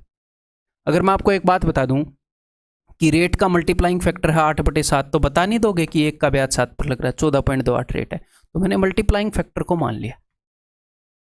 ठीक है, तो अब मैं इनको कहीं पर भी कंपेयर करूंगा। रेट का मल्टीप्लाइंग फैक्टर ए है, मान लो अगर 10% है तो 11/10 है।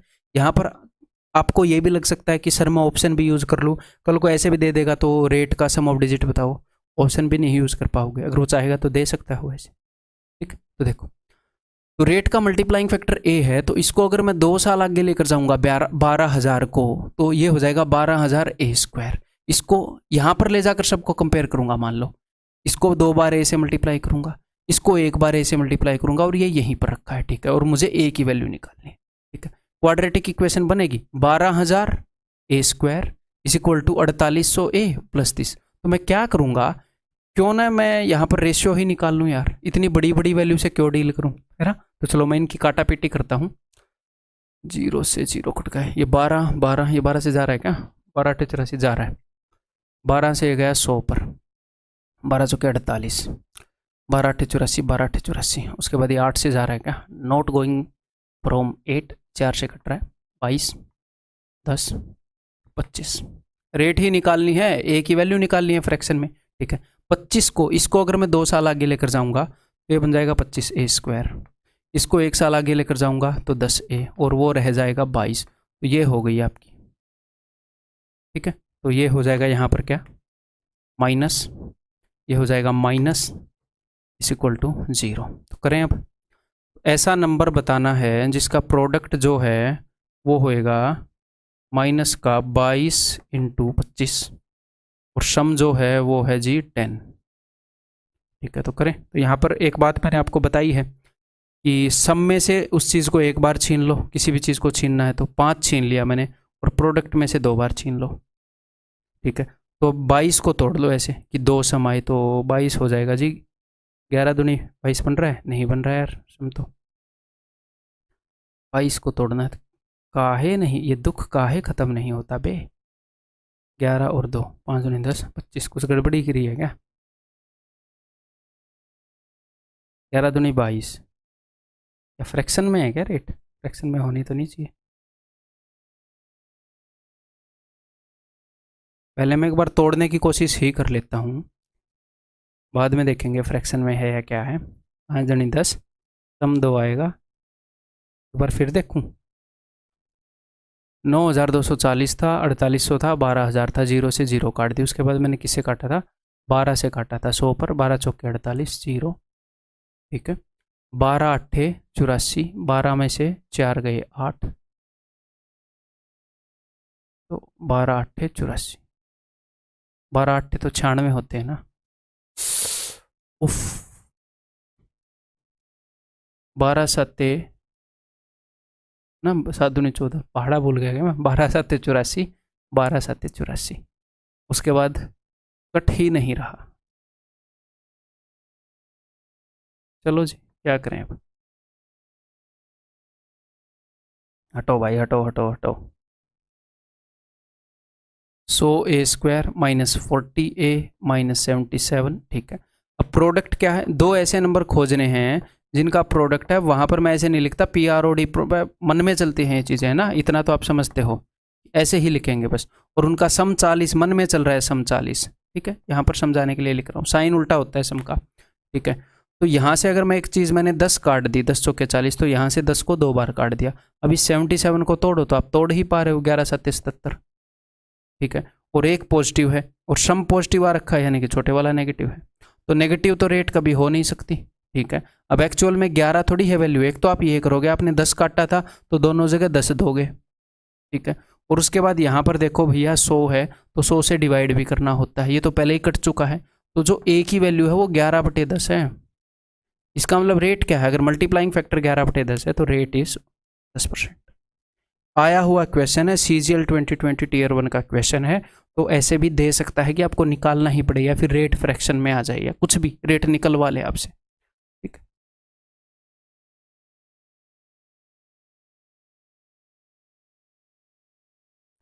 हाँ जी, तो नेक्स्ट टॉपिक जो है सिंपल इंटरेस्ट का इंस्टॉलमेंट वो स्टार्ट हो गया है, वो करते हैं। ये कंपाउंड इंटरेस्ट के इंस्टॉलमेंट जितना लंबा नहीं है और उतने इसके ऊपर क्वेश्चंस आते नहीं हैं, लेकिन इसके ऊपर जितने भी क्वेश्चन आते हैं ऑफ कोर्स वो सारे तो हम करेंगे, ठीक है।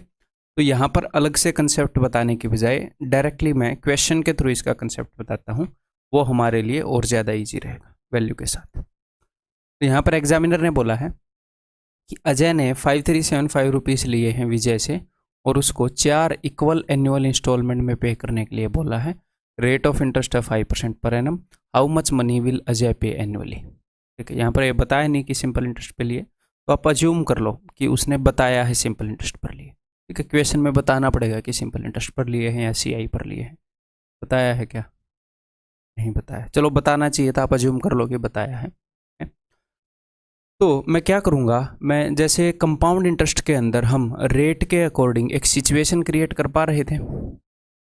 रेट के अकॉर्डिंग अगर रेट 5% है तो 20 से 21 हो गया है, 400 से 441 हो गया। एक सिचुएशन क्रिएट कर रहे थे, फिर उस सिचुएशन की किसी वैल्यू को कि इतने यूनिट की वैल्यू गिवन है और इतने यूनिट की वैल्यू पूछी है, ऐसे हम कर रहे थे। तो यहाँ पर भी वही काम करेंगे, ठीक है।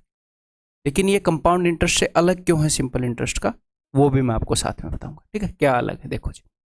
तो यहाँ पर मैं क्या करूँगा, उसने कितने इंस्टॉलमेंट दिए हैं, उसने 4 इक्वल इंस्टॉलमेंट दिए हैं। तो मैं ये मान लेता हूँ कि पहले साल के बाद उसने 100 रुपये दिए, 1 साल के बाद, फिर 2 साल के बाद, फिर 3 साल के बाद 100 रुपये दिए और फिर 4 साल पर 100 रुपये दिए। ठीक, मैंने ये मान लिया उसने जो इंस्टॉलमेंट दी है वो 100 रुपये की दी या फिर 100 यूनिट की दी, आप कुछ भी मान सकते हो।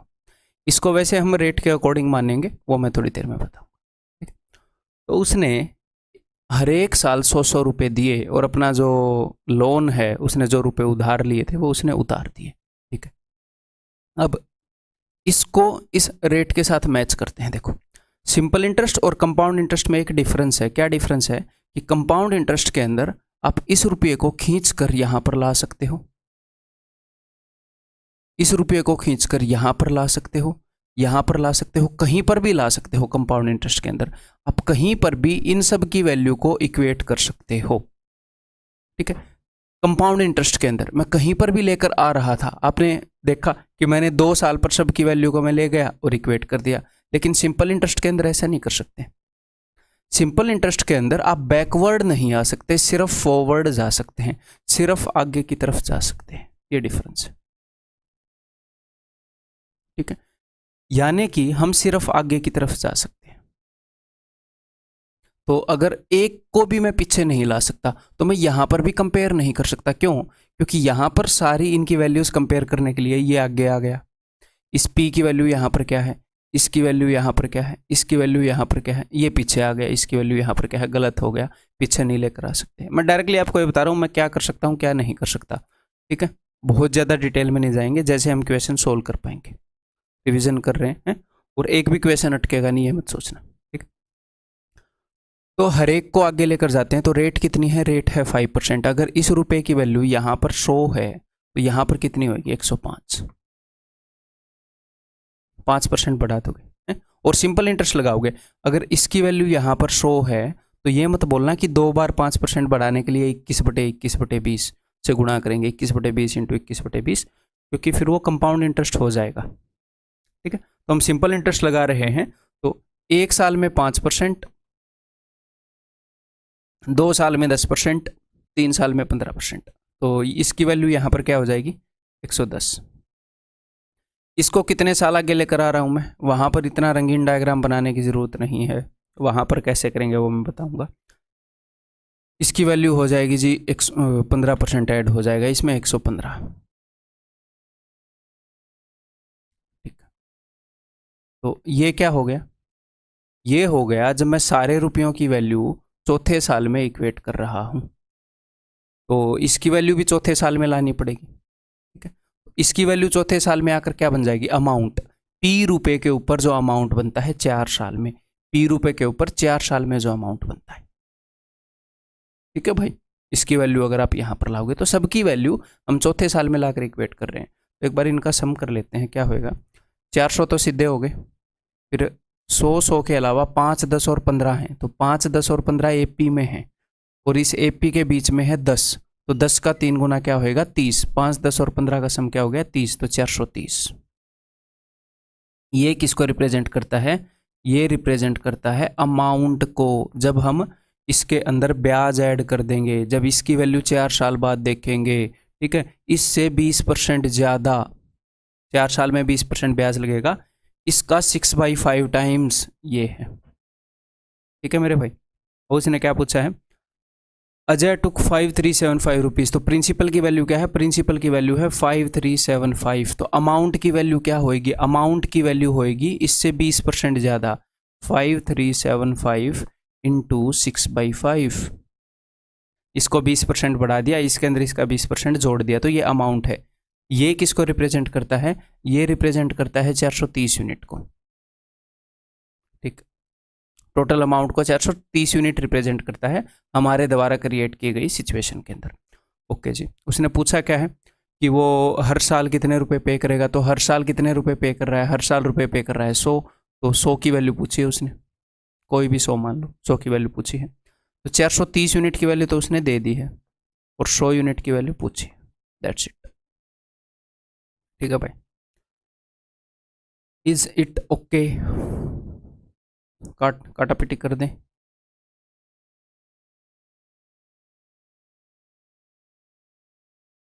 फोर्टी 3 का टेबल आना चाहिए, 86, 14 और 7 21, पंजे पर चला गया 25, 25 छिक्के 150 के आ गया 0, आंसर इज ऑप्शन है 1500।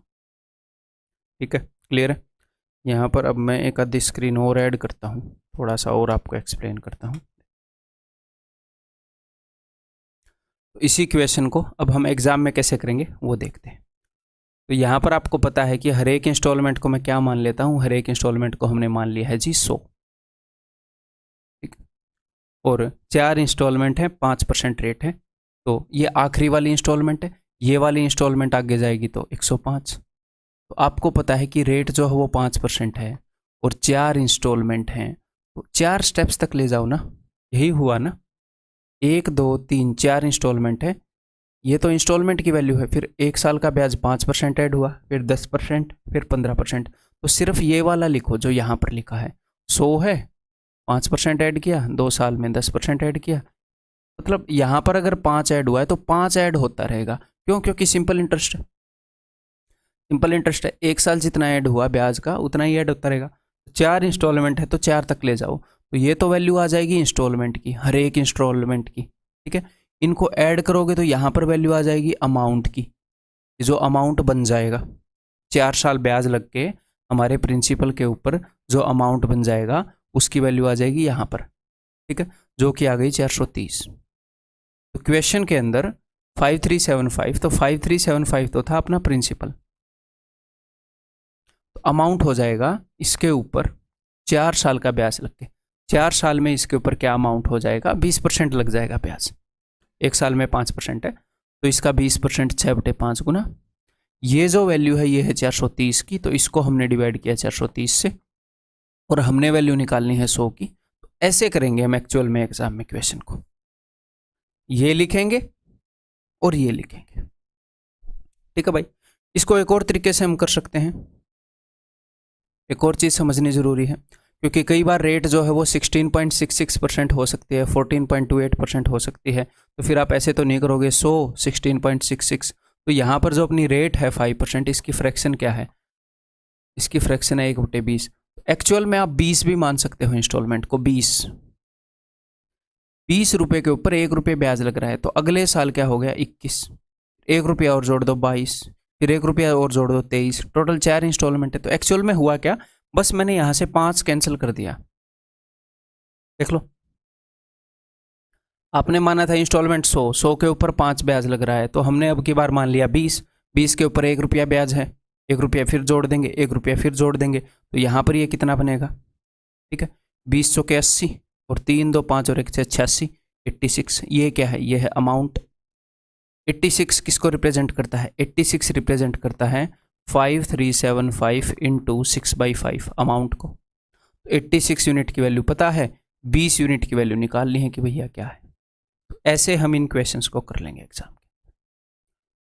SICI में ये फ़र्क याद रखना है कि वहाँ पर एंड के साल ही आप इक्वेट कर सकते हो सारी वैल्यूज़ को, सबको आगे ले जाना है, पीछे नहीं ले जा सकते। ठीक है भाई, क्लियर है? एक ही क्वेश्चन के अंदर क्लियर हो गया, इन क्वेश्चंस को नहीं छोड़ोगे अब आप, पता है मुझे। Money lender gave 2800 to one of his client. His client decided to pay the money back in 5 equal annual installments. ठीक है जी, मैं एक बार लास्ट क्वेश्चन में लिख लेता हूँ कि भाई यहाँ पर SI क्यों नहीं लिखा यार, चलो मैं याद ही कर लेता हूँ, चलो छोड़ो यार, बाद में करेक्ट कर लेंगे, लिख देते हैं। Ajay took from his vision promised to pay for equal with the rate of 5% per annum simple interest.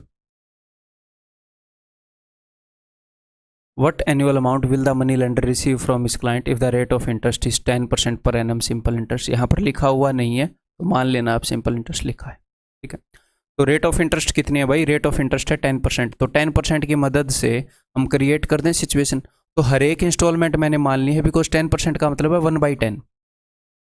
तो हर एक इंस्टॉलमेंट मैंने मान ली है 10 रुपये की, और यहाँ पर 5 इंस्टॉलमेंट है, तो 10 रुपये के ऊपर ब्याज लग रहा है 1 रुपये का, तो मैं 1-1 रुपया जोड़ता जाऊंगा और मैं 5 बार लिखूंगा। 10, 11, 12, 13, 14, कितने हो गए? 5 हो गए। 15 तक नहीं लिखना, 5 हो गए।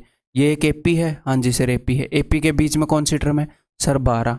तो किसी भी एपी की एवरेज क्या होती है? Middle term. तो इन पाँचों की एवरेज क्या है? 12। तो 12 5 60, मतलब सम निकालने के लिए मिडिल टर्म को 5 से गुणा कर देंगे, 60। ये किसको रिप्रेजेंट करता है सर? ये रिप्रेजेंट करता है अमाउंट को, यानी कि 2800 के ऊपर 5 साल का ब्याज। 1 साल का ब्याज है 10%, 5 साल का ब्याज होएगा 50%, तो इसको 50% बढ़ा दो। 60 यूनिट की वैल्यू ये है, 10 यूनिट की वैल्यू पूछ रहा है, तो क्या ही करें? 6 से डिवाइड कर दें, ये 1/6 6 से डिवाइड कर दें, कर दो फिर। तो भाई 2 से ये जाएगा 14 पर, 3 दूनी 6, 2 7 14, 700 इज द आंसर। ऑप्शन है। क्लियर है? मजा आ रहा है करने में? इज द मजा कमिंग? और भाई थोड़े से रिलैक्स रहो, बच्चे मतलब बहुत ज़्यादा ही डर गए हैं कुछ। ऐसा क्या कोई मतलब हलाल थोड़ी होने वाले हो 2 तारीख को, पेपर ही तो है हैं? इतने ज़्यादा भी मत डरो, परफॉर्मेंस कम हो जाएगी। अब इस चीज़ की भी टेंशन ले लेंगे, अब मैं डर रहा हूँ कहीं परफॉर्मेंस तो कम नहीं हो रही। रिलैक्स, पेपर है, क्वेश्चन है, आपने तैयारी की है, आप करके आओगे। मेरे साथ ही अरिथमेटिक पढ़ते रहो, साथ के साथ मॉक टेस्ट देते रहो, that is more than enough. उसके अलावा अगर कुछ भी कर रहे हो वो एक्स्ट्रा है। मैंने आपको स्टार्टिंग में बताया था, बैच करते रहो एंड उसके साथ मॉक्स देते रहो, दैट्स इट। मॉक्स को एनालाइज करते रहो, जहाँ पर गलतियाँ होती है देखते रहो कि अच्छा यार ये क्वेश्चन क्यों गलत हो गया, सिली मिस्टेक थी, ठीक, आगे से शांति से करूँगा। जब अगला मॉक देते हो तो पिछले मॉक के एनालिसिस का जो 4-5 लाइनें अगर आपने लिखी हैं, ये गलतियाँ हुई हैं, वो लिख लिया करो कि मेनली ये गलतियाँ हुई हैं जो अगले में इंप्रूव की जा सकती हैं। तो अगला मॉक देने से पहले उनको देखो कि ठीक है, ध्यान में रखो कि वो गलतियाँ नहीं करूँगा। तो ऐसे धीरे धीरे धीरे रे मना धीरे सब कुछ होए हैं, धीरे धीरे इम्प्रूवमेंट होती है। ठीक, चलिए जी। धीरे धीरे का मतलब ये नहीं है कि 20 साल लग जाएंगे, 20 दिनों में भी हो जाएगी, मॉक्स को एनालाइज करोगे तो, बट एक एक स्टेप धीरे धीरे धीरे धीरे। The annual payment debt will discharge a debt, ये होता है डेट। डेट वैसे बी साइलेंट है, अंग्रेजी की ये बात मुझे समझ में नहीं आती, जब अक्सर चुप ही है तो उसे लिख क्यों रहे हो, इसकी प्रोनाउंसिएशन है डेट। डेट डेप्ट नहीं होती, इसका मतलब होता है क्या हिंदी में, क्या है? ऋण, कि आपके सिर पर कितने का ऋण है, इसका मतलब ये रिप्रेजेंट करता है अमाउंट को। ये प्रिंसिपल नहीं है, जैसे लास्ट क्वेश्चन के अंदर ये प्रिंसिपल है, हमें अमाउंट निकालना पड़ा, इसको 50% बढ़ाया है, ये प्रिंसिपल है, हमें अमाउंट निकालना पड़ा, तो ये अमाउंट होता है। ये अमाउंट क्यों होता है? जैसे मान लो आपने मेरे से 5 लाख रुपए उधार लिए, ठीक है, और आपने बोला सर मैं 2 साल तक दे नहीं पाऊंगा, तो मैंने बोला ठीक है 2 साल तक नहीं दे पाओगे तो 2 लाख रुपए एक्स्ट्रा दे देना, तो आपके सिर पर हो गए 7 लाख हैं। और आज साल हम मान लेते हैं 2023 है, तो 2025 में आप मेरे को दोगे 7 लाख, तो आपके सिर पर कितने का ऋण है? 5 लाख का ऋण बोलोगे या 7 लाख का ऋण बोलोगे? आपके कितना कर्जा है? ये होता है कर्जा। तो कर्जा कभी अगर कोई बंदा बोलता है मेरे सिर पर 20 लाख का कर्जा है, तो ऐसे तो नहीं बोलता ना कि 20 लाख का कर्जा है प्लस 3 लाख ब्याज, तो 23 लाख ही बोल दे भाई कर्जा। तो कर्जा मीन्स सब कुछ इंक्लूडेड, इंटरेस्ट भी इंक्लूडेड। तो डेट का मतलब है कि ये अमाउंट है, ठीक है। तो यहां पर हमें अमाउंट नहीं निकालना है, ठीक है। तो ये अमाउंट है, तो 5% का रेट है और 3 साल की इंस्टॉलमेंट है। तो 5% बोले तो 1/20, तो 20 रुपये, यहीं से करते हैं 20 रुपये। एक का ब्याज लग रहा है 20 पर 21 रुपये, 22 रुपये। सम कितना हो गया, 21 दिए 63। एपी में है 21 का 3 गुना, ये है 63। तो 63 यूनिट की वैल्यू क्या है, इसकी वैल्यू है 47250। और ये बोल रहे हैं 20 यूनिट की वैल्यू क्या होगी, सिंपल ये पूछ रहा है ना, दैट्स इट। कि क्या एनुअल पेमेंट दे कि लोन डिस्चार्ज हो जाए।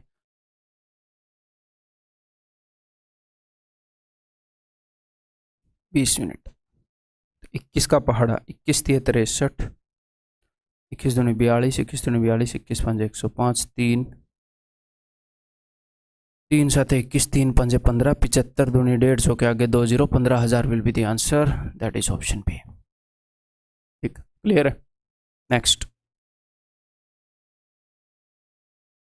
ए computer is sold either for ₹19,200 cash और for ₹4800 cash down payment together with 5 equal monthly installment. ठीक है, तो यहाँ पर इंस्टॉलमेंट क्या हो गई, मंथली इंस्टॉलमेंट हो गई। तो इससे डरना नहीं है, ठीक है। आप क्या करो, आप मंथ की रेट को R% मान लो कि हर महीने R% है। मान लो यहाँ पर हुआ क्या है, रेट ऑफ इंटरेस्ट चार्ज 5, 5 साल की जो इंस्टॉलमेंट होती थी, 5 साल की इंस्टॉलमेंट जैसे आप सोल्व करोगे वैसे ही 5 महीने की को सोल्व करोगे। बस सालाना जो रेट है, ईयरली जो रेट है, मंथली रेट, उसका डिवाइडेड बाई 12 हो जाएगी और कोई फर्क नहीं आएगा। कभी कभी अगर हमें रेट माननी भी पड़ जाए तो मंथली रेट को R मान लेंगे ताकि फ्रैक्शन में ना हो, सालाना 12R हो जाएगी। तो दैट्स इट। अगर मंथली इंस्टॉलमेंट है तो डरना नहीं है, बस मंथली रेट निकाल लो, फिर साल की तरह ही कर लो। तो यहाँ पर 12% पर एनम है, तो एक मंथ की रेट क्या है 1%। तो बस 1% रेट से क्वेश्चन को सोल्व कर लो और ये मान लो कि 5 इंस्टॉलमेंट है, दैट्स इट। ठीक, तो computer is sold either for, या तो बोल रहे हैं कि 19,200 आज के आज कैश दे दो, या फिर इतने रुपए की डाउन पेमेंट कर दो, बाकी रुपए उधार पर ले लो। तो 19,200 में से 4,800 अगर हम घटाएं तो 19,000 में से 5,000 गई तो 9 और 5 14, 14,200, 14,400 हो जाएगा। 14,400 रुपये लिए हैं इन्होंने।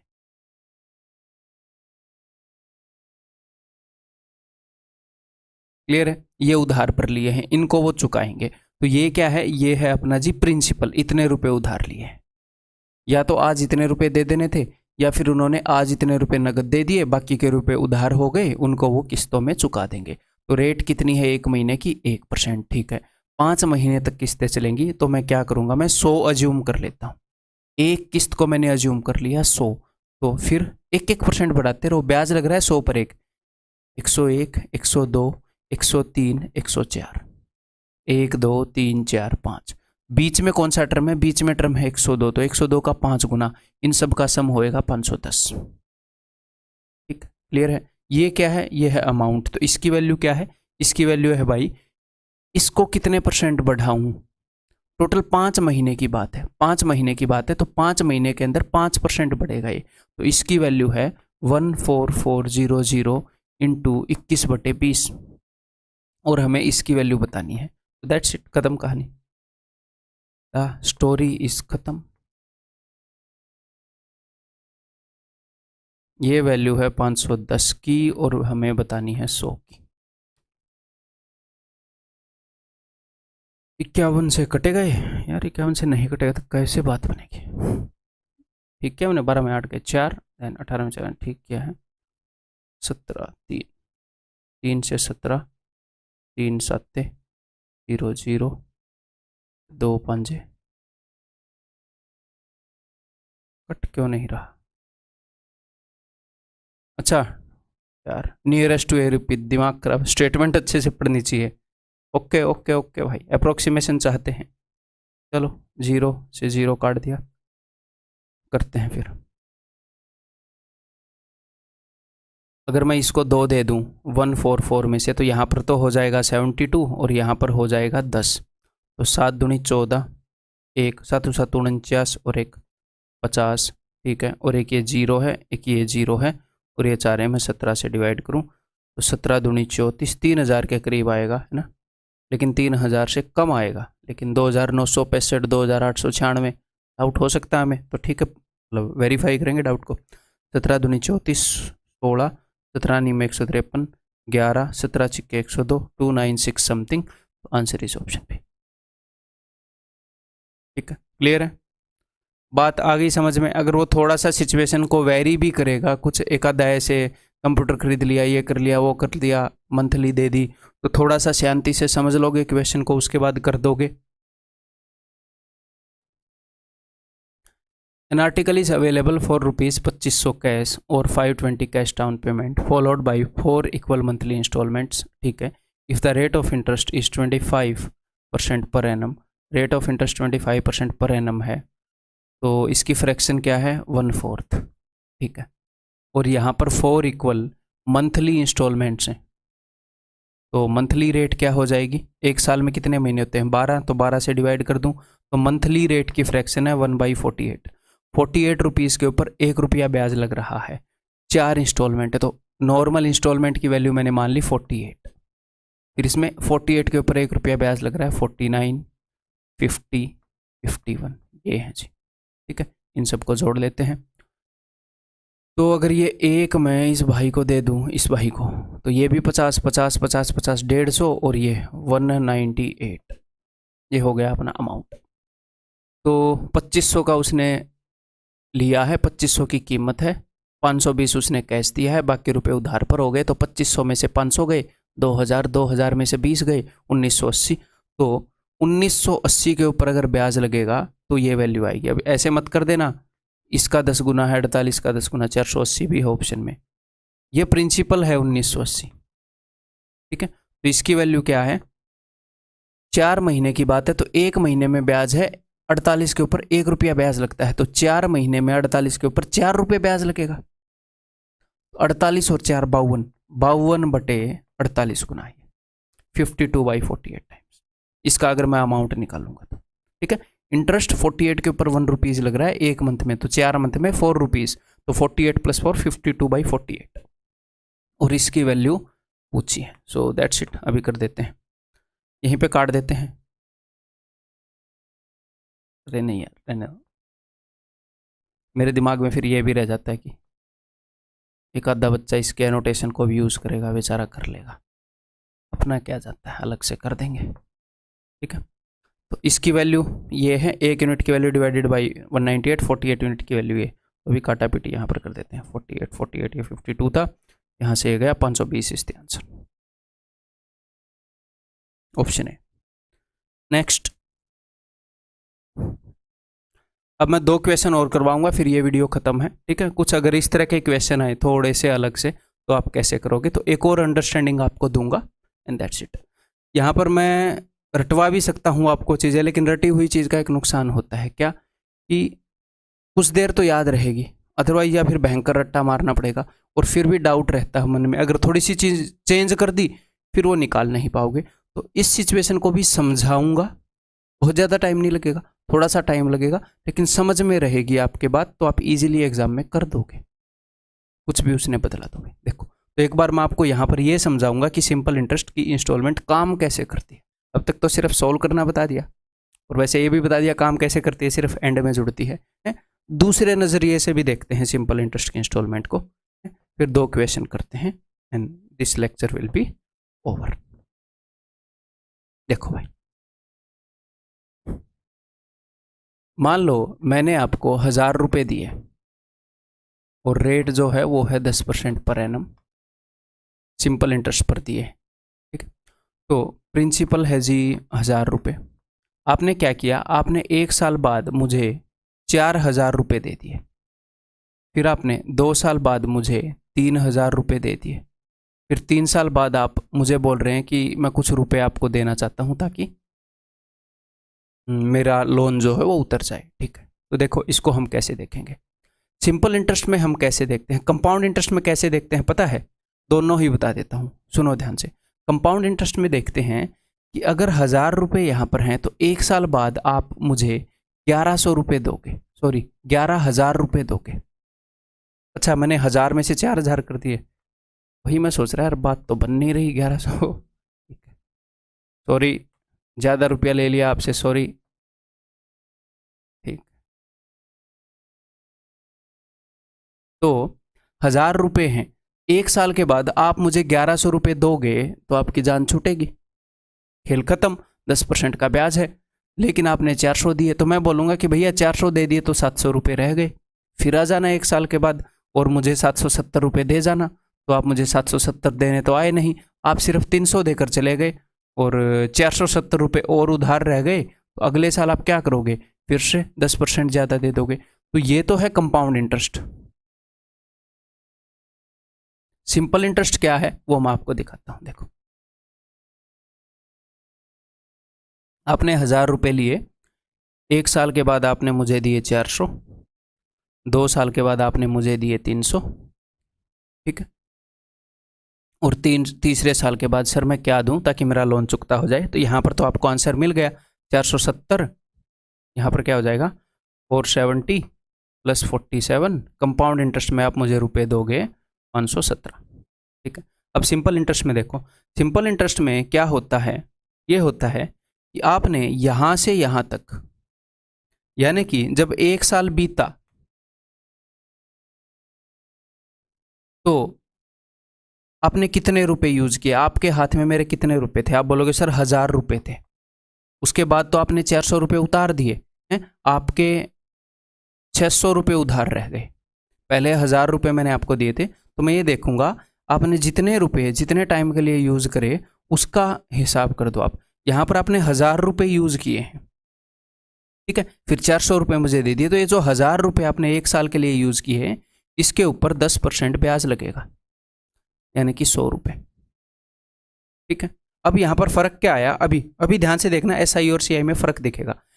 यहाँ पर आपके सिर पर हैं 600 रुपये उधार, तो मैं बोलूँगा देखो यहाँ से लेकर यहाँ तक आपके सिर पर 600 रुपये उधार थे, तो ब्याज लगेगा 1 साल तक, ये जो मेरे 600 रुपये यूज़ किए हैं 60 रुपये ब्याज लगेगा। ठीक है, तो बहुत ज़्यादा यहाँ पर टेंशन नहीं लेनी है, ये चीज़ क्वेश्चन में कैसे लागू होएगी वो समझ में आ जाएगी। फर्स्ट टाइम सभी को कॉम्प्लिकेटेड लगती है, मुझे भी लगी थी। ठीक है जी, हाँ, बस समझने की कोशिश करते रहो, ज़्यादा टेंशन नहीं लेनी। ठीक है, देखो यहाँ पर 1 साल के बाद आपके सिर पर कितने रुपए उधार थे, 700। क्यों, 1000 में से 400 घटाने पर तो 600 आता है, क्योंकि ये जो 100 रुपये ब्याज है ना वो भी ऐड हो गया, ये 100 रुपये ब्याज है ये भी ऐड हो गया। मैं यहाँ पर ब्याज को अलग रखा हूँ, अलग। प्रिंसिपल आप 600 रुपये देते हो, 400 रुपये देते हो तो प्रिंसिपल 600 रुपये हो जाता है। ठीक है, तो हम यहाँ पर क्या देखते हैं कि जितने टाइम के लिए जो रुपया यूज किया उसके ऊपर ब्याज, जितने टाइम के लिए जो रुपया यूज किया उसके ऊपर ब्याज। अब यहाँ पर है रुपया 1000 था, 1000 में से 400 गया, 600 रह गया, तो ये पैटर्न थोड़ा सा कॉम्प्लिकेटेड सा हो जाता है। अभी 600 है, 600 में से 300 दे दिए, तो 300 रुपये यूज किए यहाँ पर बंदे ने, कितने, 300 रुपये। ठीक है, तो 300 रुपये के ऊपर कितना ब्याज दोगे, तो 300 रुपये के ऊपर आप ब्याज दोगे फिर से 10%, 30 रुपये।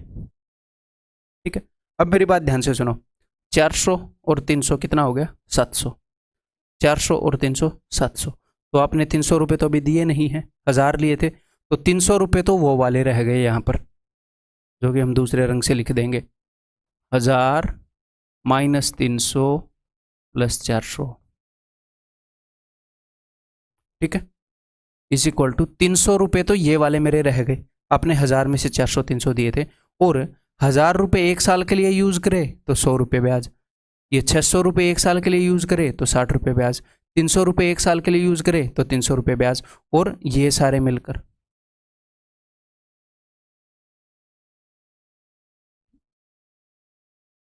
160 और 30 190, तो टोटल जो है आप मुझे 490 रुपये दे देंगे।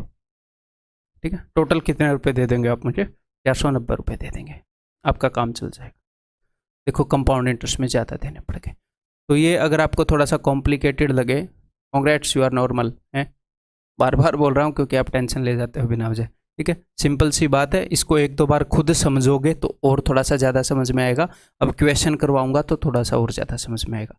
पहली बार क्वेश्चन थोड़ा सा लेंदी लग सकता है क्योंकि नई नई चीज़ दिमाग में अगर जा रही है तो, ठीक है, उसके बाद वो फास्ट हो जाता है। ठीक है, बट हम इस चीज़ को भूलते नहीं कभी। क्वेश्चन बताऊंगा तो समझोगे। देखो, ठीक है, ए सम ऑफ ₹10, इसने 10 रुपये लिए, is lent with simple interest to be paid back in 11 monthly instalments of ₹1 each. 1 रुपये की 11 इंस्टॉलमेंट ली, तो प्रिंसिपल कितना है? प्रिंसिपल है 10 रुपये लिए थे, और अमाउंट कितना है? अमाउंट है 11 रुपये। अमाउंट कितना है? 11 रुपये। 1 रुपये की 11 इंस्टॉलमेंट, तो 10 रुपये लिए और 1 रुपये की 11 इंस्टॉलमेंट दी। सर ये एक्स्ट्रा रुपया क्यों दिया? क्योंकि ब्याज लग गया ना भाई। ठीक है, अब फ्री में चीज़ें लेना चाह रहे हो। ठीक है, द रेट ऑफ इंटरेस्ट इस, तो रेट ऑफ इंटरेस्ट कितनी होगी ये हमने बताना। ठीक है, तो देखो हम क्या करेंगे, पहले मैं सिचुएशन समझाता हूँ, फिर क्वेश्चन को करने की कोशिश करेंगे। तो हमने इसको मैं एक और तरीके से बता सकता हूँ जो आपके दिमाग पर काफ़ी इजी पड़ेगा, बट फिर वो यूनिवर्सल नहीं है। ठीक है, ये एक ऐसा है जो बैलेंस, मैं आपको बैलेंस अप्रोच बताता हूँ जो यूनिवर्सल भी हो, ईजी हो, सबका बैलेंस हो। ठीक है, याद रखने में भी आसान हो, सब कुछ हो, जिस जो ओवरऑल हमारे एग्जाम में काम आ सकता है। ठीक है, देखो कितने रुपए लिए थे? 10 रुपये। ठीक है, फिर 1 रुपया दे दिया। ठीक है, 1 रुपया दे दिया और 9 रुपये रह गए।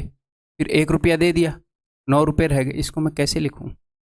रुको एक बार, इसका स्ट्रक्चर बढ़िया बनाना पड़ेगा मेरे को। ये स्ट्रक्चर अगर थोड़ा सा इम्प्रूव हो सके लिखने का, अगर हम इंस्टॉलमेंट वाइज लिख लें, इतने की इंस्टॉलमेंट दी, क्योंकि एग्जाम में तो इंस्टॉलमेंट बताएगा, पहले साल के बाद एक, दूसरे साल के बाद एक, तीसरे साल के बाद एक, ऐसे करके देख सकते हैं। देख छोटो, तो क्या हुआ?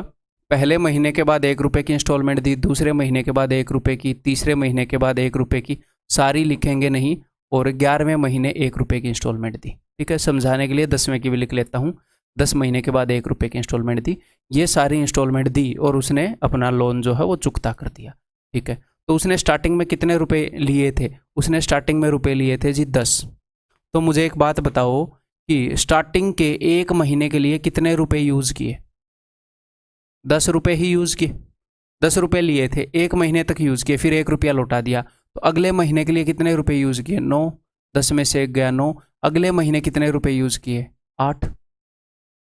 स्टार्टिंग में उसके पास मेरे 10 रुपये थे, फिर वो 1 महीने के बाद आया बंदा, उसने 1 रुपया लौटा दिया, अब उसके पास 9 रुपये।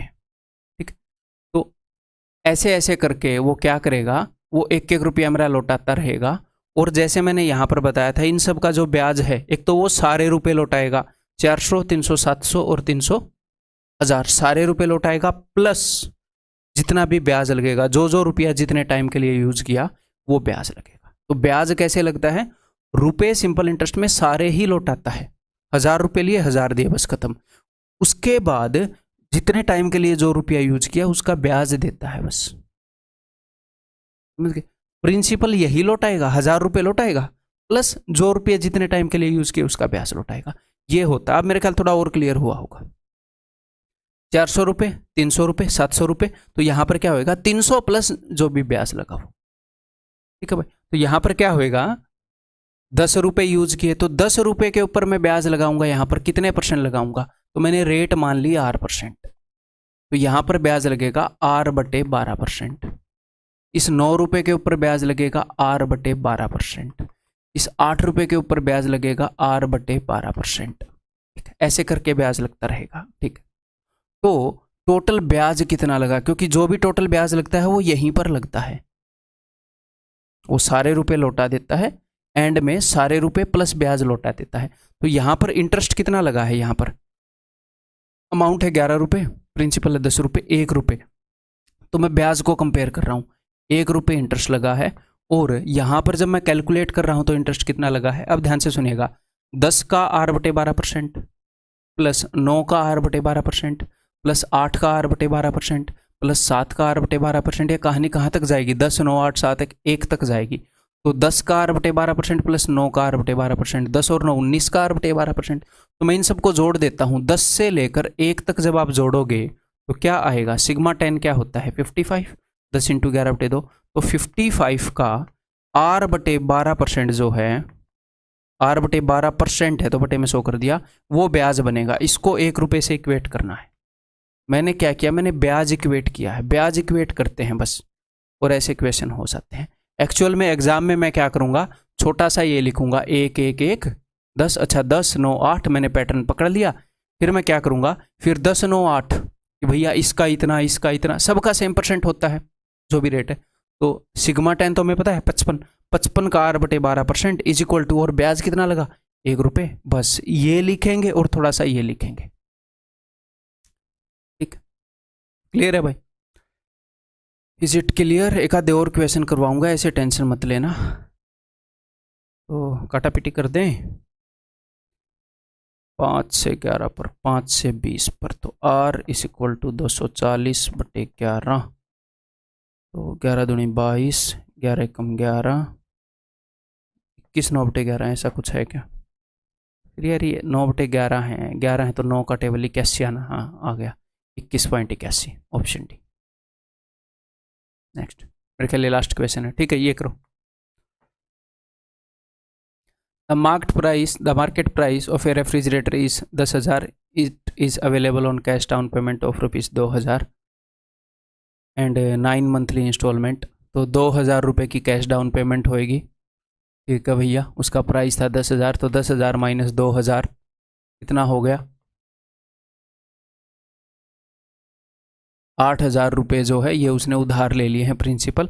अब इस 8,000 रुपये को वो 9 मंथली इंस्टॉलमेंट्स में पे करेगा।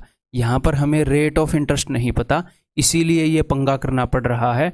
अदरवाइज क्या है, हम इन क्वेश्चंस को इतने इजीली कर सकते हैं। तो जब रेट नहीं पता होगी, जब वो रेट पूछेगा रेट कितनी है, तो आपको ब्याज को ब्याज से कंपेयर करना पड़ता है, दैट्स इट। डरना नहीं है, सारे क्वेश्चन ईजी हैं, बस ये रेट वाले हैं, इसमें थोड़ा सा शांति से हमें करना होता है। अब एक और क्वेश्चन करेंगे तो और इजी हो जाएगा। तो मुझे बताओ वो क्या बोल रहा है, 9 इंस्टॉलमेंट दी, तो पहले महीने के बाद इंस्टॉलमेंट कितनी दी, 1,000 रुपये। दूसरे महीने के बाद इंस्टॉलमेंट कितनी दी, 1,000 रुपये।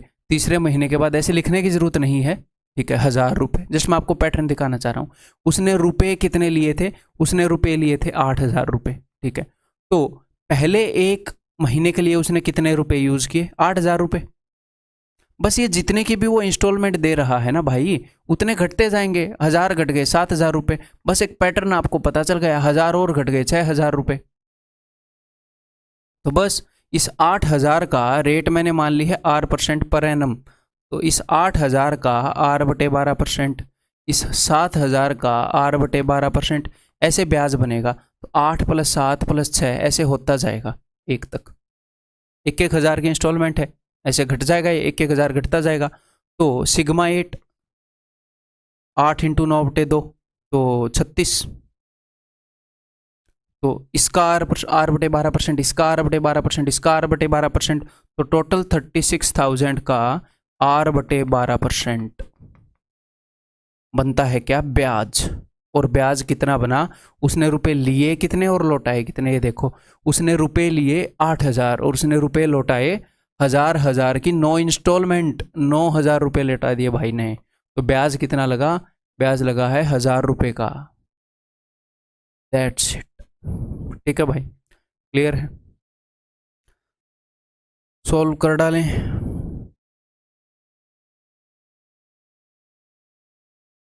R इज इक्वल टू 100/3 यानी कि 33 1/3, ऑप्शन डी।